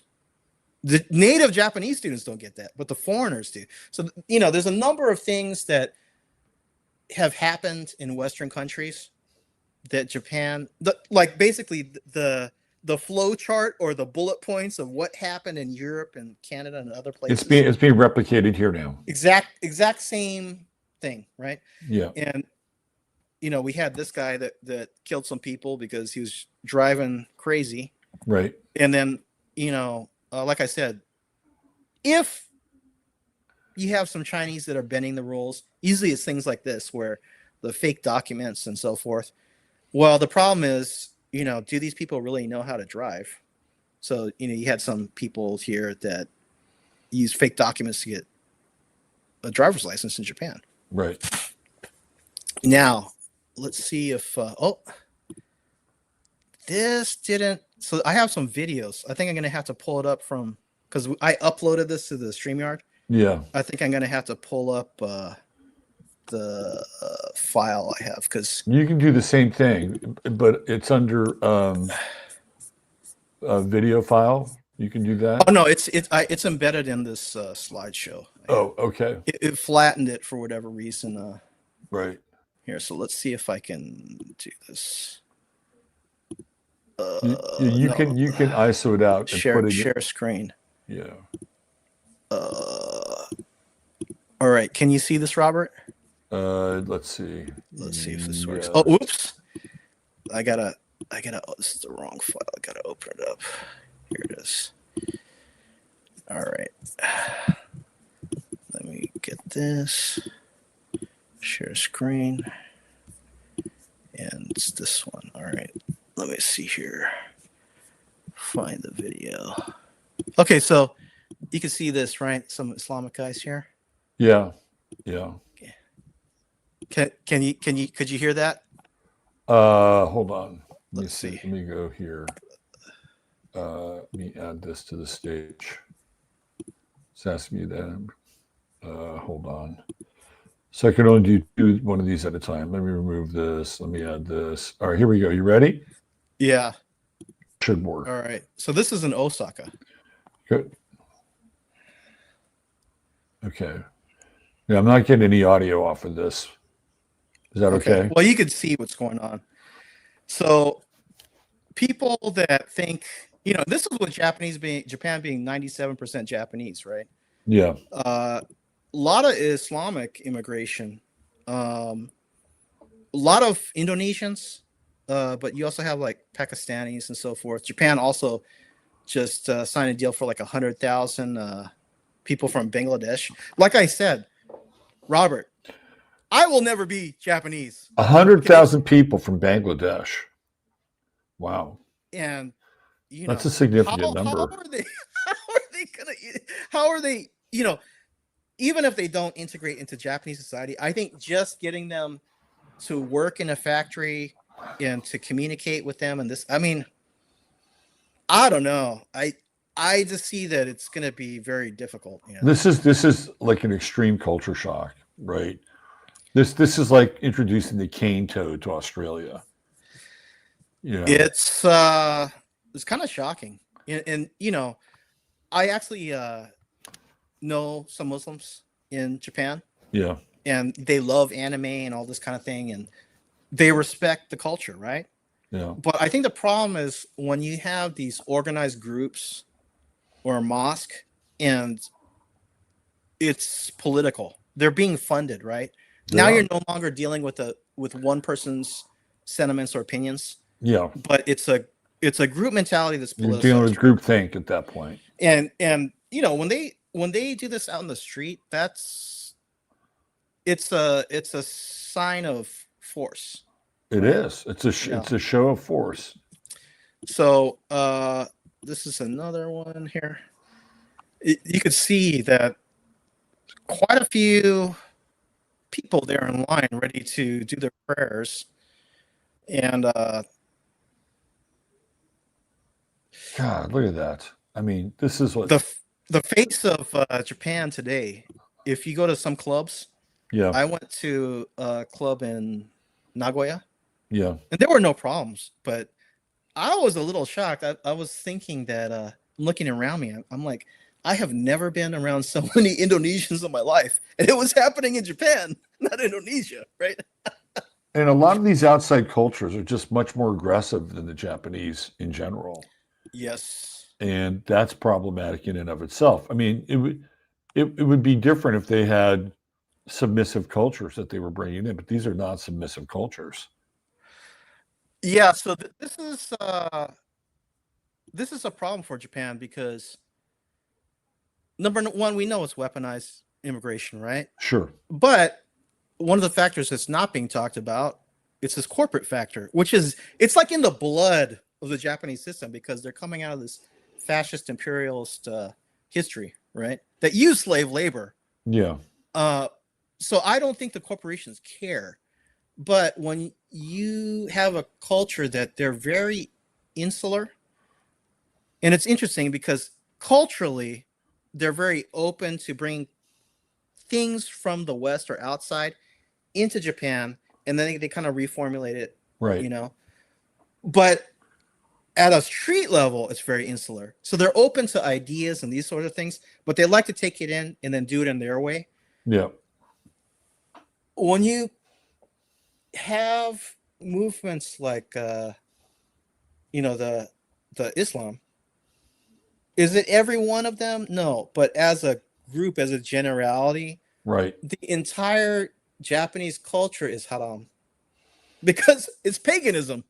It's not even neo-pagan. It's paganism, right? Right. Because they worship the tree spirits. They have Buddhist temples in Japan, and they have Shinto shrines. Right. And at the shrine, it's like the goddess of this and that, and this god is enshrined here. Yeah. It's an It's it's an totally it's an haram. it's an animistic religion, basically. Yeah, and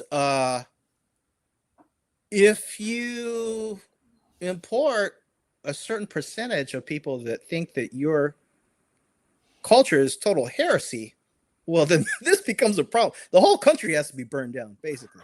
Right. It gives them a religious justification to impose an entirely new system on a system that has no God, right? I mean, you tell me, Robert, if I was to show you this, I mean, would you think it's Japan? No, not at all. Except for the guy with a little white tie around his head. And is this everywhere? No, but it's it's becoming more and more common, especially in areas that have a lot of factories. Some rural areas they have a lot of the farm work, you know, and there's a lot of immigrants that are just working, saving money to send back home. Hmm. But there are a lot of problems. And keep in mind, this is with only 3% foreigner. And of that 3%, it's a micro percent that's causing the problems, and it's already a big issue in Japan, right? So let's see if I close this. So let me see if I can bring this up again. So apparently, there's going to be a big protest in Tokyo on the 26th, this Sunday, Mhm. about immigration. Are you aware of this? They've been having a lot of protests. It really started during COVID Yeah. because that actually those COVID protests sets the stage for this nationalist movement Right. because they're sort of interconnected. Can Yeah. you bring up the slides again? Sure. Yeah. So I'm going to speed run through this because I have a number of these. But this guy, there's a Kurdish colony in Saitama. It's a Hmm. prefecture next to Tokyo, and there's not a lot of them. There's only like I don't know 5,000, but they've been having a lot of problems because the Kurds they're they're coming out of that steppe lineage, out of like the Persian Empire. You know, they're a stateless people. They're sort of in between Syria, Turkey, Yeah. Iraq, Iran, right? Nobody wants them. Nobody But wants the Kurds. the Kurds are they're basically been in guerrilla warfare for like 2,000 years. Yeah. They were these kind of steppe people, the Scythians. They Yeah. were the red cap like the Smurfs. Yeah. They descend from Ukraine, and they were like the Delta Force superior warriors of the ancient world, you know? Yeah. Didn't they become like the Mamelukes or something like that? Well, the Right. Mamelukes, they're in North Africa, like in Egypt. Yeah. But these kind of steppe peoples, they've survived because they're totally tribal, right? Right. When you bring them into Japan, that could be a problem, man. It's a It's huge it's a huge problem. and it's known that wherever you see the Kurds, a certain little country with their intelligence agency, they're always working with them Yeah. because the Kurds also see them as one of the chosen people. They're like one of the lost tribes, you know. So Hmm. this guy, he was brought in for raping a Japanese schoolgirl. They let him out, and he raped another girl. So this is another thing that's happening. It's sort of like the hands off, the soft on crime, because if you start having a market increase in the reports of crime, well, then it makes it harder to bring in more cheap workers, right? So, and there's a number of police departments in Japan that are no longer reporting the nationality of the suspects, the usual suspects. That sounds familiar. Sounds like Yeah, and here's another guy. we've seen that one before. So again, is this happening everywhere? Is it happening every day? Not really, but there's a rise in these kind of incidents, and it's the same thing where, especially under the past administrations, if you know that the government and the rules are soft on foreigners, as a criminal minded person, are you more likely or less likely to do crimes? You're more likely, right? Absolutely. So here, okay, there's also no-go zones forming. So the Kurdish areas in Saitama are one of them, Hmm. Kawaguchi and Saitama. But in Hokkaido, which is the most northern island, is sort of across from Yeah. Sakhalin, Vladivostok. Yeah. You have incidents like this where you had, in this case, it was some Pakistanis, and they were doing illegal construction. So in the video, the Japanese guy goes in there. It's just all Pakistanis. They start yelling at him. He runs away. So is it as extreme as some place like Sweden or UK? No, Not but yet. it's Not going yet. it's Not going that yet. way, right? Yeah. Now you have also the burial issue. So Muslims, they require a full body burial, whereas Japanese, they do cremation. Yeah. So they want Muslim cemeteries. But Japan, it's the land is limited, Space is limited. Yeah. and it's a cultural convention.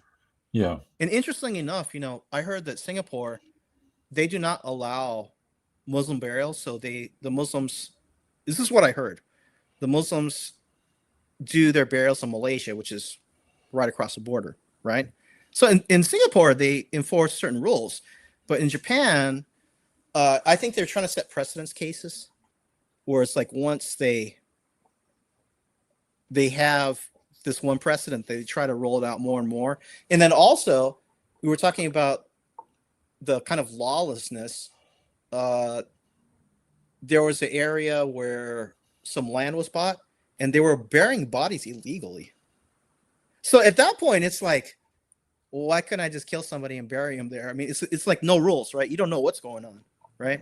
And this is a country that has had like extremely rigid social codes in order to exist with a densely populated group of people. Like there's just all these daily rituals, the bowing, the time, everything highly regimented so that a large group of people can reasonably coexist at work and get along together in society. And then you introduce this new radical faction that has no connection to any of that. But not only that, they are much more tribal, much more primal. Mhm. and now they're being given free reign to do whatever the fuck Well, they want. it's hard to quote unquote fight back or do anything Yeah. when you're trying to be the balanced multicultural democracy. So, there's China's right next to Japan, and there's a lot of infiltration. Whereas, Japan has to stick to these international rules. And, they have the history of the war. Japan, you're always the aggressor. Maybe in the past, but it seems like China's doing a lot of aggressive things now. But Japan's kind of like got two hands Well, tied behind their back. China has the big economic stick, right? Whereas Yeah. Japan doesn't. So if Japan had the big economic stick, they could probably be more immune to what's being imposed upon them, but they don't. So they're operating at a dangerous deficit. And you know, somebody brought it up in chat a couple of weeks ago that because I mentioned you were coming on and we'd be talking about this, and they said, "Oh, it will never fly in Japan. The Japanese will never let them do this." You should go to Japan. You see what it's Yeah, like. I just it's like, Yeah. what's going to happen the first time somebody brings out a samurai sword and disembowels one of these Pakistanis or Bangladeshis? They will make a an example of that person Yeah. so bad that nobody else will attempt to do that again. Right? Am I Well, right? yeah. Well, Japanese is an interesting thing because they've been molded into this kind of more Hello Kitty version, but they have that trait, and it's happened multiple times in history. Yeah. Where, see, the thing is, they need some kind of leader or the message above. Then, boom, everybody's on the program. Right. I think it's an Asian thing. Like if you ever saw the opening ceremony to the Beijing Olympics, you saw how synchronized they are. Yeah. I mean, it's kind of scary, right? You Yeah. see how thousands of people, they're all to the same beat. Yeah. When Japanese get in that mode, it can be scary, right? Yeah. But we're sort of on the other far end where they're coming out of like a total sheltered existence, right? Yeah. So this guy here is this same guy. He's a professor of Islamic studies in Beppu, small town in Kyushu, southern Japan. But I'm not going to play the video. But basically, he says that Japan will be an Islamic country in 2100 if everything goes according to plan. This is the guy that was pushing the Muslim burials. So this guy, he's not just a individual person with his opinion. He's definitely one of these academic, probably tenured, funded people. So it's all political. Yeah. Yeah. This is where the real problem is coming from, and I don't blame the migrant workers or Islamics. The real problem is these NGOs, these funded people, and the government and corporations itself, because the immigrants do not create the immigration policy. They do not let themselves in the door. Yeah. They're just taking Yeah. advantage of what's being created for them. You recognize this face, Robert? You ever seen this? Yeah. Yeah. So, and this is another angle of attack that's happening, right? A certain tribe of people that have opinions about countries they weren't born in, but they always got to have opinions about things. So if you check out this lady's company website, Yeah. they consult for all the big Japanese corporations. You're talking like Sony, Mitsubishi level, and Japan is kind of like behind on a lot of things. Like you notice that they've just had this quote unquote big right wing turn. And Trump got in the first time, like, it's almost a decade ago, right? So the DEI and rainbow stuff, it's starting to peak out now in Japan, but it's sort of like they're a little bit behind. So this lady, she still has a lot of work. But one of the things she's doing is, teaching people how to sue over hate speech and racism, you know? So is it something that should be paid attention to? Yes, of course, people should be treated fairly. But again, it's like Japan's fighting all these things, these frictions that are happening, and then you have these NGOs coming in, And do you know what the word for hate speech is in Japanese, Robert? Yeah, you told me. I forget, Yeah, but it's called hate speech. So it's not even in Japanese. They don't have a Japanese that's word like for it. totally foreign. They're like, These what is foreign this? concepts. Yeah. We have to introduce a foreign concept and a foreign word. So, and you'll see this all over the place. The World Economic Forum, the Rainbow Circle, with Right, all their sustainable goals BS. right. And I've seen people in their business suits having the rainbow pen, and they're totally oblivious to how nefarious this is. Another example of, and this connects directly to this. Okay, the non-petroleum energy, the Right. solar, right? So this bird, these red-headed cranes, it's like a national symbol of Japan. JL Airlines has a Yeah. crane on it. It's like a Yeah. national symbol, right? Right. Yeah. Well, China has been selling just mega amounts of these solar panels to the Japanese, and they're almost impossible to recycle. I worked with energy and pyramids and all that before. You just talk about bad orgone, bad energy.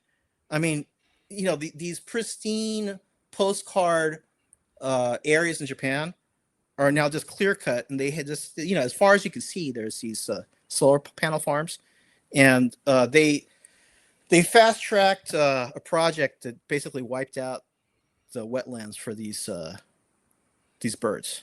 Mm. So it's literally killing the spirit of Japan. So it all connects back to, so now you have the Chinese putting one over on Japan, and then the globalists putting one over on Japan.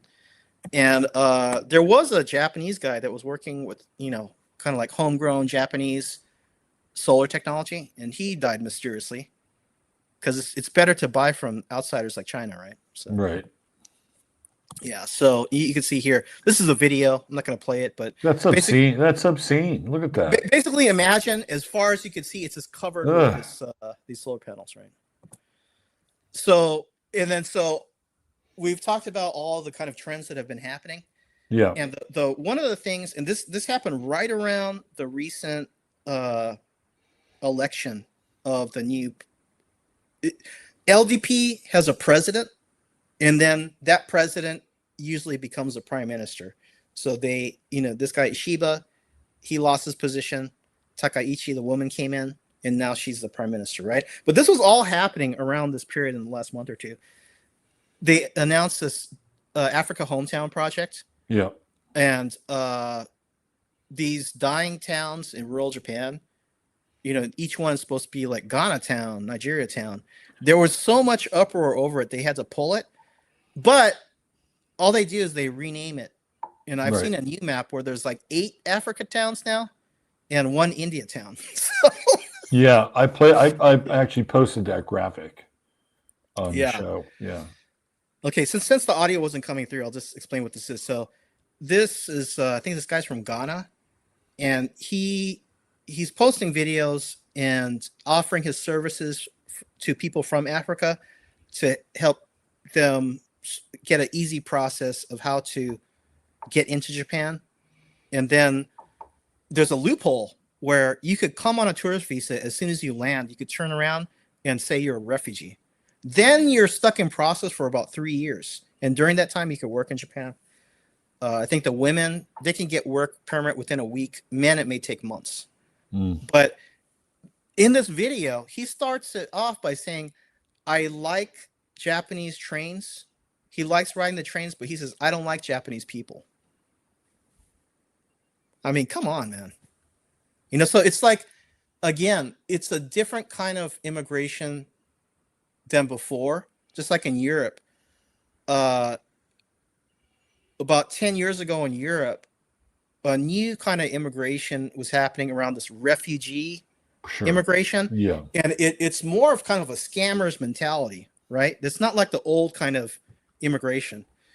So that's what led to this major protests in Japan, because it's kind of a tipping point. I think even outsiders or people that are new to this topic, you can kind of see Japan, is it in a critical position now? No.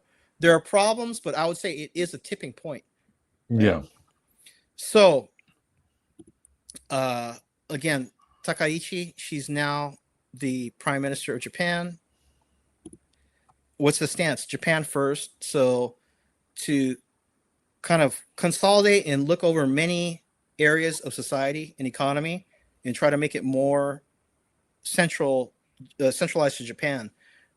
They're saying they're going to reevaluate the immigration, but in point of fact, there's still a lot of these programs going on, and I think there's like almost 1 million slots they have allotted for the next couple of years. So we've seen with Trump, he said a lot of things and fulfilled none of them. And you have to keep in mind the LDP, no matter how great people think Takaichi is, how much of it is she actually going to do? You know, especially with the history of the LDP being connected to Shinzo Abe's grandfather, who ran Manchuria as his personal slave camp, right? Well, and the last major point is revise Article 9 to reactivate the Japanese military. Now, this is a big question mark, this Article 9. Also, they have a Hapa, or a half American, half Japanese woman that Takaichi appointed as sort of like the immigration minister.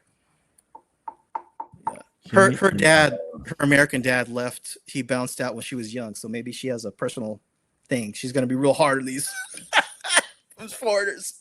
But she brought up, a lot of, not just Takaichi, but the people that she's bringing in. The public faces, they're going to crack down on these loopholes, right? She also said, if Japan is using so much Chinese technology, well, China could have a kill switch. That's like a national security concern, right? Right. And there's a saying, Robert, that if you're a spy, if you're an intelligence, don't go to Japan. You know why? Because there's unlimited work. The things are so wide open. You can spy all day and collect information all day. It's never going to end. So Wow. if you want an easy job, do not go to Japan as a spy, because everything is so wide open. Interesting. So again, Takaichi, she's a handpicked disciple of Shinzo Abe. Mm-hmm. But then Abe, he's a literal product of the Japanese imperial system, which was kind of like a mafia, in the Manchuria case. So basically a mafia state, right? So it's total mafia, fascist corporatism. And so why did America choose to let these, Kishi, the grandfather, he was being investigated as a Class A war criminal, right? Why would they choose figures like him to run post-war Japan? I think the reasoning was similar to Europe, that Japan had an empire, right? All through Asia. Who would be better to ride off of than the existing intelligence networks, right? So Europe had the stay behind Nazi intelligence, which became, you had this guy like Reinhard Gehlen, the Gehlen org, right? Yeah. They had spies all the way into Russia, right? Sure. Yeah. So same thing with the Japanese. They already had networks in place. So why not use the Imperial Japanese fascist networks, just like Gladio did in Europe, right? Right. You just take the claws out of their paws and let them kind of run the show, which is what they did by demilitarizing them. And they would still have the same kind of mentality that would be very useful in a post-war Japan. So this not brought up a lot, but people that know this is a famous case, and it relates to the whole Gladio, CIA network. They were using basically the old fascist, Nazi and Italian networks for, controlling Europe. Basically. And that was basically to disarm the people of Europe. They wanted the guns out of the hands of the people of Europe. But if they created enough chaos and conflict, they'd be able to get what they wanted, which is exactly what happened. But Yeah. So continue on this on So, this one. so people that, if you haven't heard of this, look up Propaganda Due, the P2 Lodge. If you ever had a doubt about conspiracy, it's all in here because Lucio Gelli, he was original fascist, and then after, and he's also like a high Freemason. So Yeah. the P2 Lodge in Italy, they're running everything. You had the judges, the police, the Right. gangsters, the politicians. They're all Freemasons. They're Yeah. all meeting in Masonic lodges, and they're deciding the fate of Italy. And they Yeah. were controlling the right and the left. So in this case, the P2 Lodge, they weren't just the old fascist intelligence networks, but it was like the Italian mafia and so forth. And this is who was running Italy. And what do we have in Japan? We have the LDP, who's tightly connected to the Yakuza. I mean, it seems kind of similar, you know? And So if you want to see the scope of the Japanese Empire, it was basically this. You know? it's pretty vast actually. A lot of colonialism going on there. Um, what is the Yakuza's role now with all of this migration stuff? I mean, do they have any hint of the feudal nationalism, or are they just all in? You know what? Post bubble, the Yakuza was kind of neutered.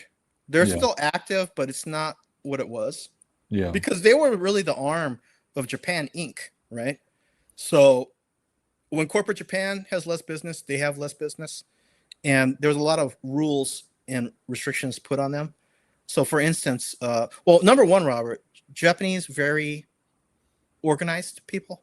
Sure. So like the Yakuza organizations, they have to register with the police department, and Oh they have a wow. bill. They have a building, like the biggest gang, Yamaguchi Gumi. It Yeah. says Yamaguchi Gang. Like everybody knows that's a building, Right. and the prominent members, they have to register with police. So Wow. once you're known as Yakuza, you cannot have a bank account. Your kids get bullied at school. You know, there's it, especially now. There's no money in it. Yeah. It's kind of not worth it. Yeah. And there's a number of other mafias now operating in Japan, like Chinese mafias. So I think the thing is like maybe similar to Hollywood and other industries, is that everything's become very corporate. Yeah. So that level of the street thug or the street mafias has kind of been neutered, you know? Yeah. Yeah. Yeah. So, and another thing is with this Japan First movement, you're seeing this flag a lot. And you know, the regular Japanese flag just has the Circle. dot, right? Yeah. But this is the wartime flag of Japan. Yeah. So this is a little concerning because when you whip up the nationalism, the good side is, you know, you start to clamp down on unreasonable immigration, or at least put some rules in, because this is the thing. Immigration is not necessarily bad, but when you let it be known there's no rules, well, then you get chaos, right? You Yeah. could have immigration, but you could say, hey, if you mess around, we're watching and you're going to be in trouble, right? But the other side is, especially talking about revising Article 9, where it's no longer just a self-defense force and you're going to have offensive capability, which I think you do have, because offensive capability, it's a deterrent. And right now, China knows that until this point, Japan has basically been a vassal of the US. It's basically America's aircraft carrier in the Pacific. And they're going to let the Americans do whatever they're going to do. But the Japanese themselves, they're basically anti-military, you know? Now you're seeing this come out, okay? Yeah. Yeah. And it ties directly back to the history of Japanese politics, right? And the LDP. Now, these are some additional things, just to give you an idea of what's going on in the background. I should mention the Yakuza, they have a large number of ethnic Koreans, which is kind of surprising because a lot of times they're seen as far right, Mhm. but could be like up to 40% are ethnic Koreans, because they're the out group in Japan. Mhm. They're sort of like they're, you know, they can't be discriminated against, but they're an out group, right? So anytime you have an out group, they can become like a fifth column Yeah. to be used. So one of the things about the LDP is they had a large interface with the Unification Church, and they were using, again, this is a thing where if you're anti-communist, it doesn't really matter what you're doing, because we're all anti-communists, right? Yeah.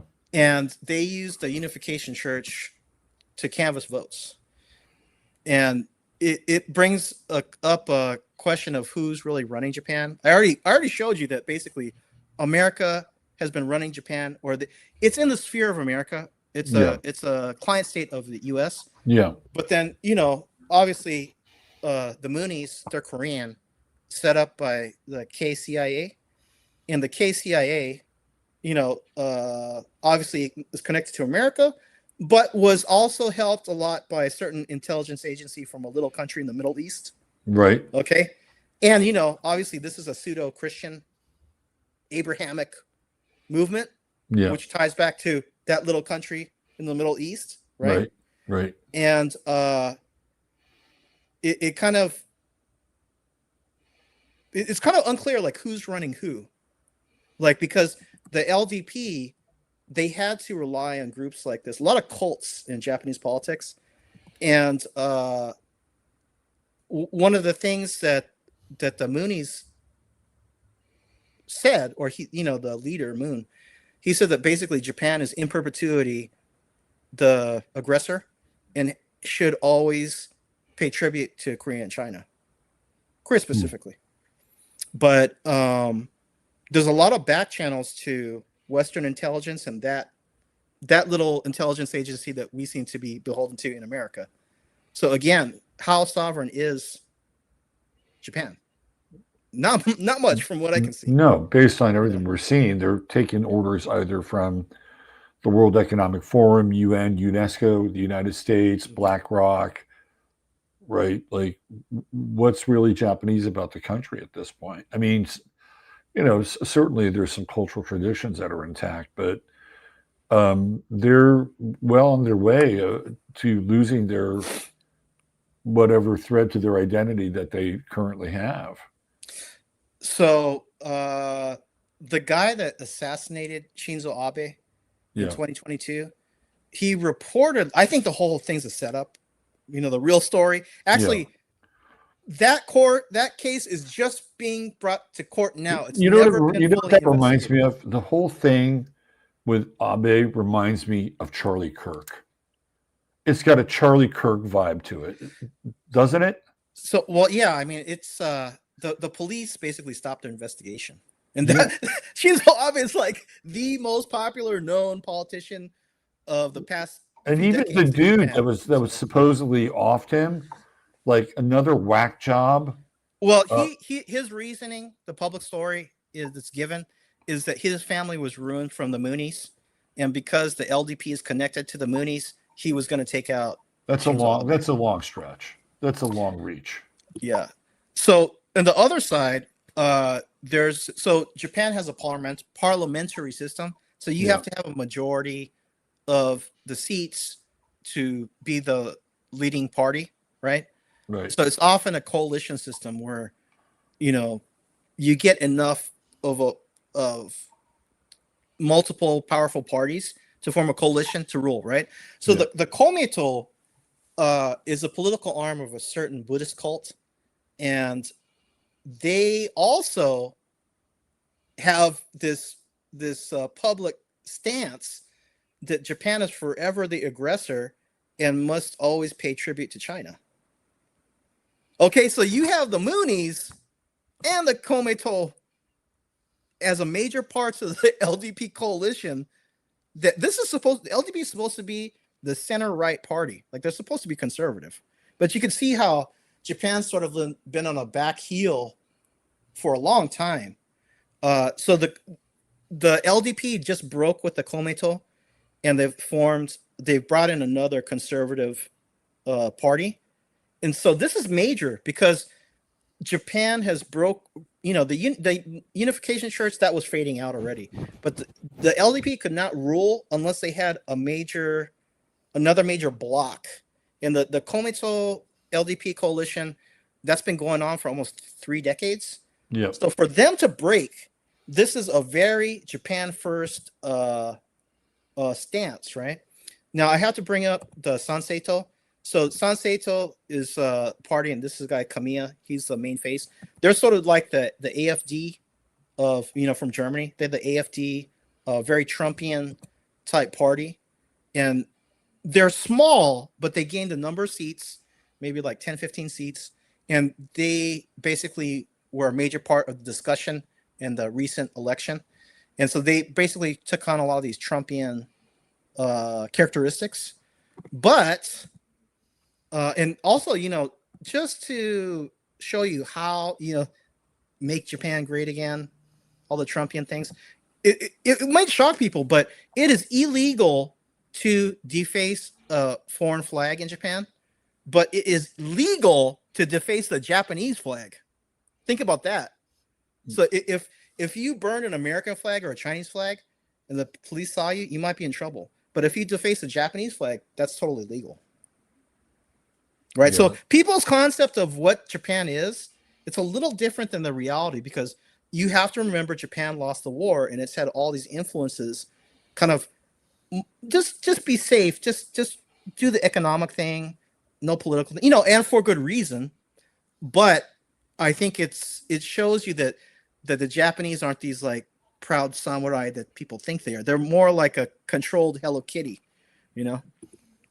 So the thing is, Sanseito, basically a week before Charlie Kirk was shot, Charlie Kirk was in Japan having a TPUSA conference with him.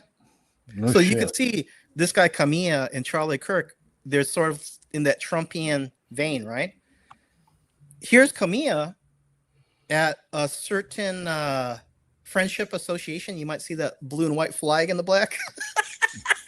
Right? Oh yeah, right. There it is. So again, are we seeing the trend, the connections? Remember this guy, Charlie Kirk, and he was seemingly turning a corner. I don't think this guy has turned the corner yet, okay? As far as I know, he was actually in this association, like officially. He's into the orange tie. What's the orange tie symbolize? I don't know. Trump, who knows? Yeah. And then, okay, this is another photo. Now at the top, the second lady from the left, that's Shinzo Abe's widow. And she's at another function of this group, the Friendship Association with that little country. That little country. So what is this telling? What is this telling you about the true nature and who is really controlling or has a major pull behind the scenes of Japanese politics, right? So always lurking in the shadows. So now we come to the conclusion. We talked about the fascist corporatist strain, this lineage that runs through the DNA of Japanese politics. It goes directly into the imperial period, and America really didn't do much to suppress that. They did form the dialogue and sort of like set the stage for post-war Japan, but there's a direct tie that goes from the imperial period to the post-war period with these kind of like criminal fascist networks and the corporate networks, right? But Japan was never allowed to have any kind of military significance other than allowing American bases in Japan. But now that they had these problems with the immigration, right? It allowed, and you had the crime rise, it allowed, or it started pressure of Japanese nationalism to the point where you're seeing Japanese flags come out, and even the wartime flag. And if you fly a Japanese flag in Japan, or you have a Japanese flag pin or something like that, in the past, you're sort of a weirdo. You're probably some kind of right-wing nut, right?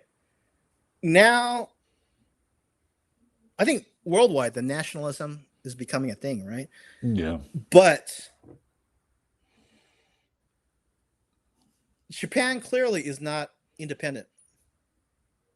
Now the leash is being taken off, and they're being allowed to reactivate the military, right?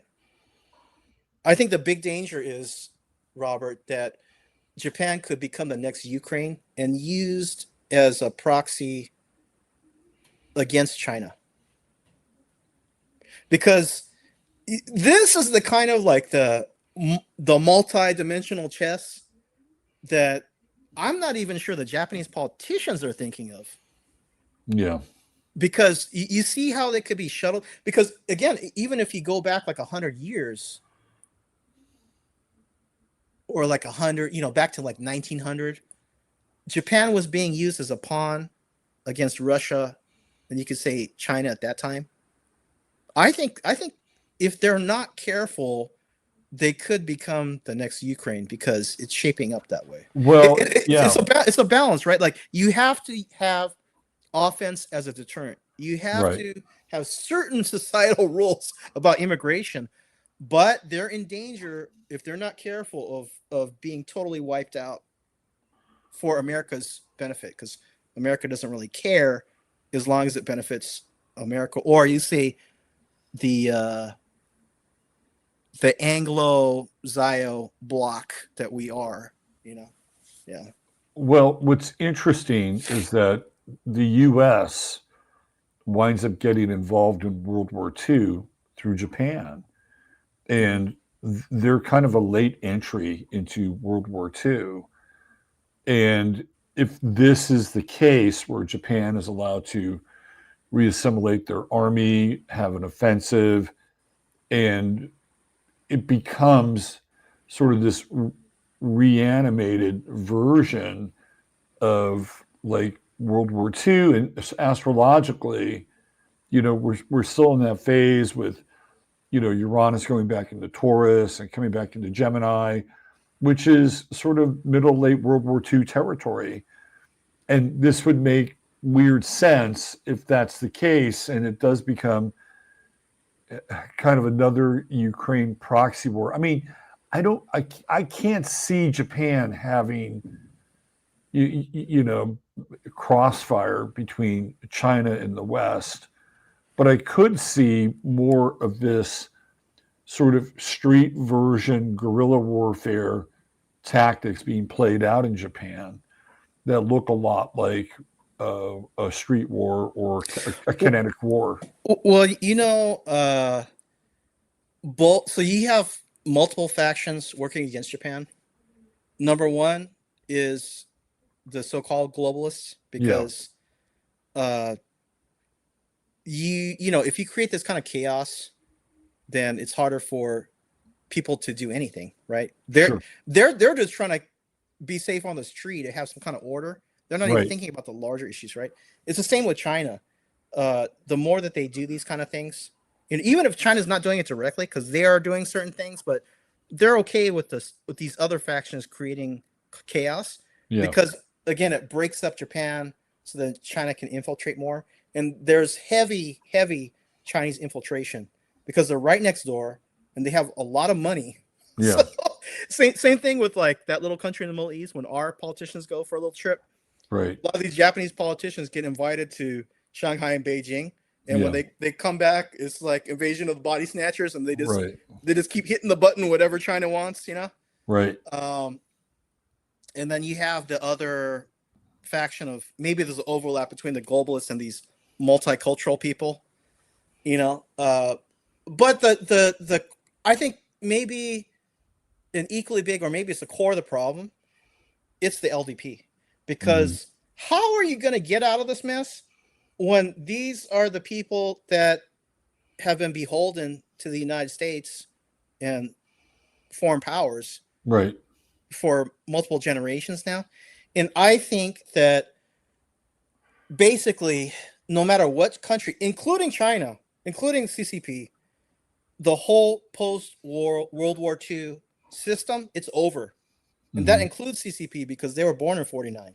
So it doesn't matter if it's CCP, LDP, it's like Republicans and Democrats, Europe, every area is sort of like being rebooted and having it's a start of a new cycle, Yeah. because that system is over and But something new is but coming. is it really the Yeah. start of a new cycle, or more of just like we're putting new hubcaps and new paint on the car, right? because it feels more like that.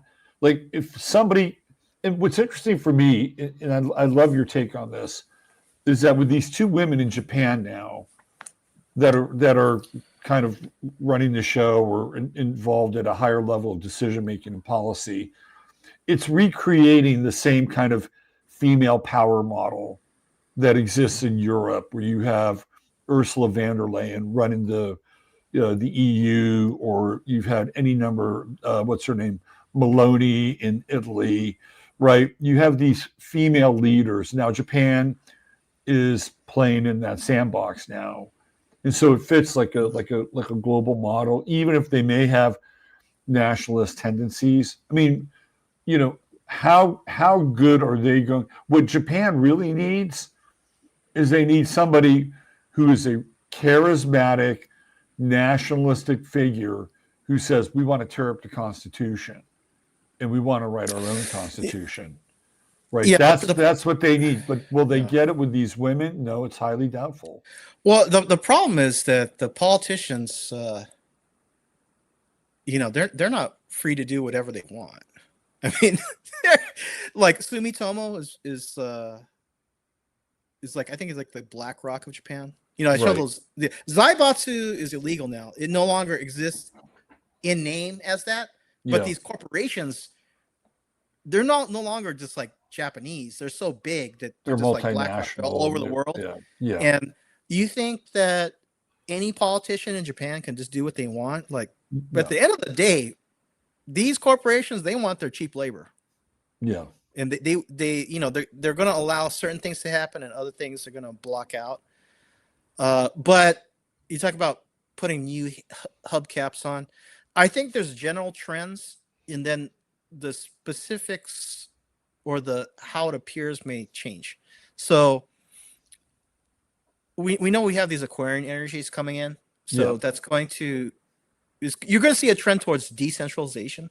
Yeah. So you could see America break up into a confederation of states, just like it started as 13 colonies, right? Right. Yeah. You could have like Super Texas, Super California, so forth. I think that's probable in China also. China has a lot of problems internally. Yeah. But the fact of the matter is they have the productive capacity, or they have much more than America. Okay. Yeah. Much more. Like Europe's done. Yeah. I heard like if they were serious and they started today, Robert, it could take 2 generations just to get the point to start the productive capacity again, because they don't have any of the base, like they don't have any of the raw materials to process, metals and these things to get to the point of being self-sufficient to do real industry. Yeah. China, you could see the CCP fall, but then whatever comes in next is still going to be China's sphere, right? Yeah. Yeah. And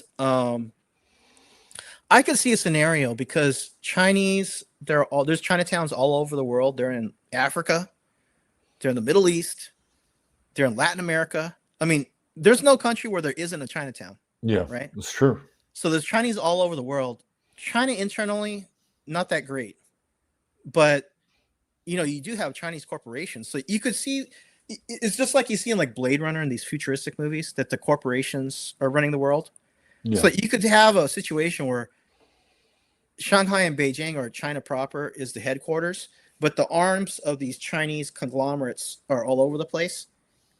So it's a different model than the nation state, Yeah, for sure. Yeah. But I actually think that Japan, in the long term, it's not going to be. I don't think it'll ever get as bad as Europe. There seems to be this 2030 date. So, this year's almost done. So you'd have 4 years to totally mess up Japan. Right. Oh, they're going to bring people in. But they will. I think the difference is that Japan is so much smaller and there's a greater population density.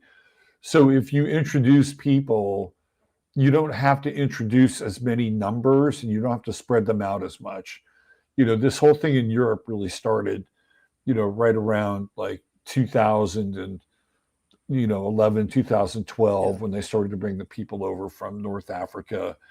So that's about a decade's worth of saturation over a wider, like, geographic territory, whereas with Japan, everything's much more concentrated.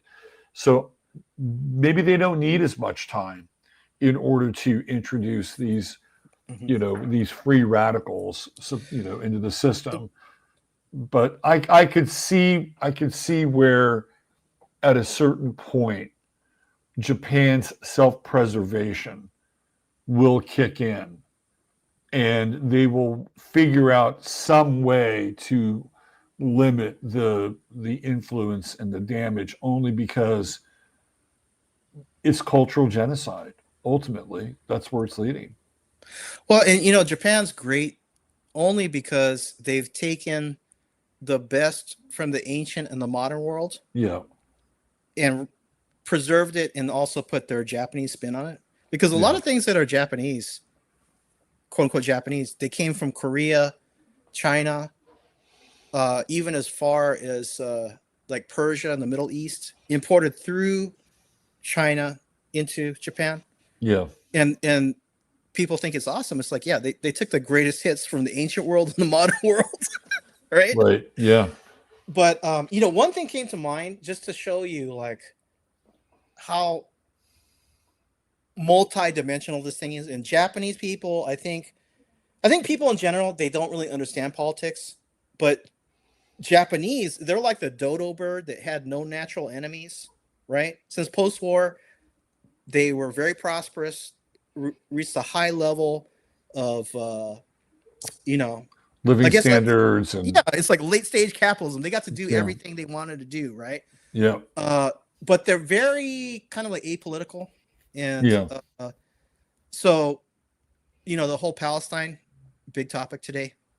So you have people that are protesting, free Gaza, these kind of things, right? mhm, But they're not aware of the geopolitical. They're only operating at one level. So we've seen in Ukraine, there's a testing ground for the new style of warfare, which involves drones, right? So it's de facto today. If you're serious, you have to have some kind of drone capability, some kind of drone defense, right? Well, Japan is not one of the countries that is making drones. Turkey makes them. Israel makes them. China, a lot of the drones, and we're making like one tank or one like $10 million missile, and China's making like 20, 50,000 drones. And yeah, we lost a few. It's like whatever. Right? yeah, yeah. So Israel makes a lot of drones.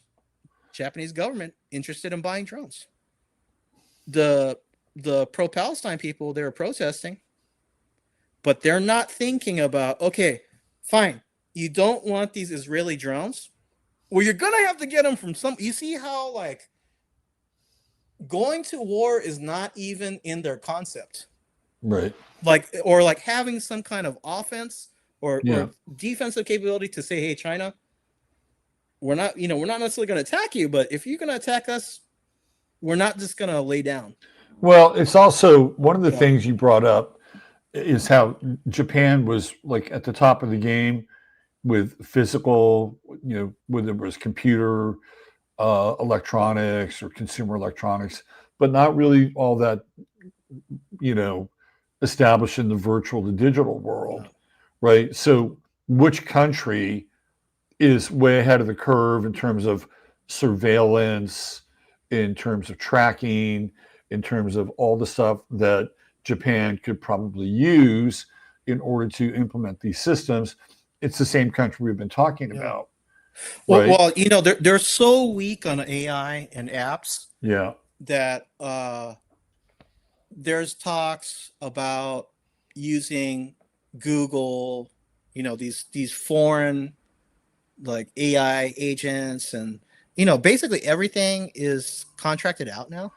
I mean, you talk about a national security. Even here in this country, yeah. right? Like I was looking, there's a surveillance and defense company called Elbit, ELBIT, and Uh-huh. they're Israeli based, and they're in multiple states across this country, Hmm.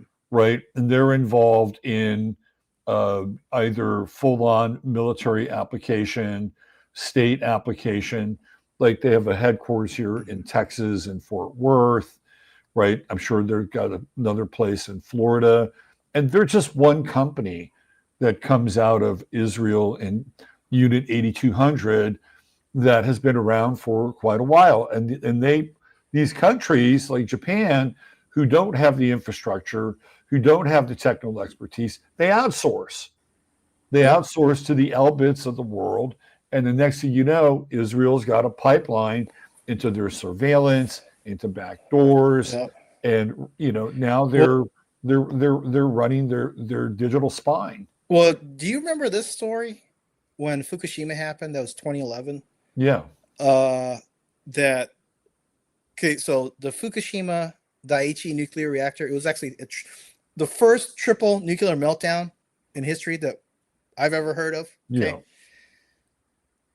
When the tsunami came, the people in the nuclear plant, they couldn't control the valves because it had the Stuxnet virus, which comes from a certain country. right, right. And I believe they have even contracted security or I guess IT guys and security from that little country to run your Yeah, nuclear reactor. So yep, there's been a number of events in Japan, modern Japanese history, like '95.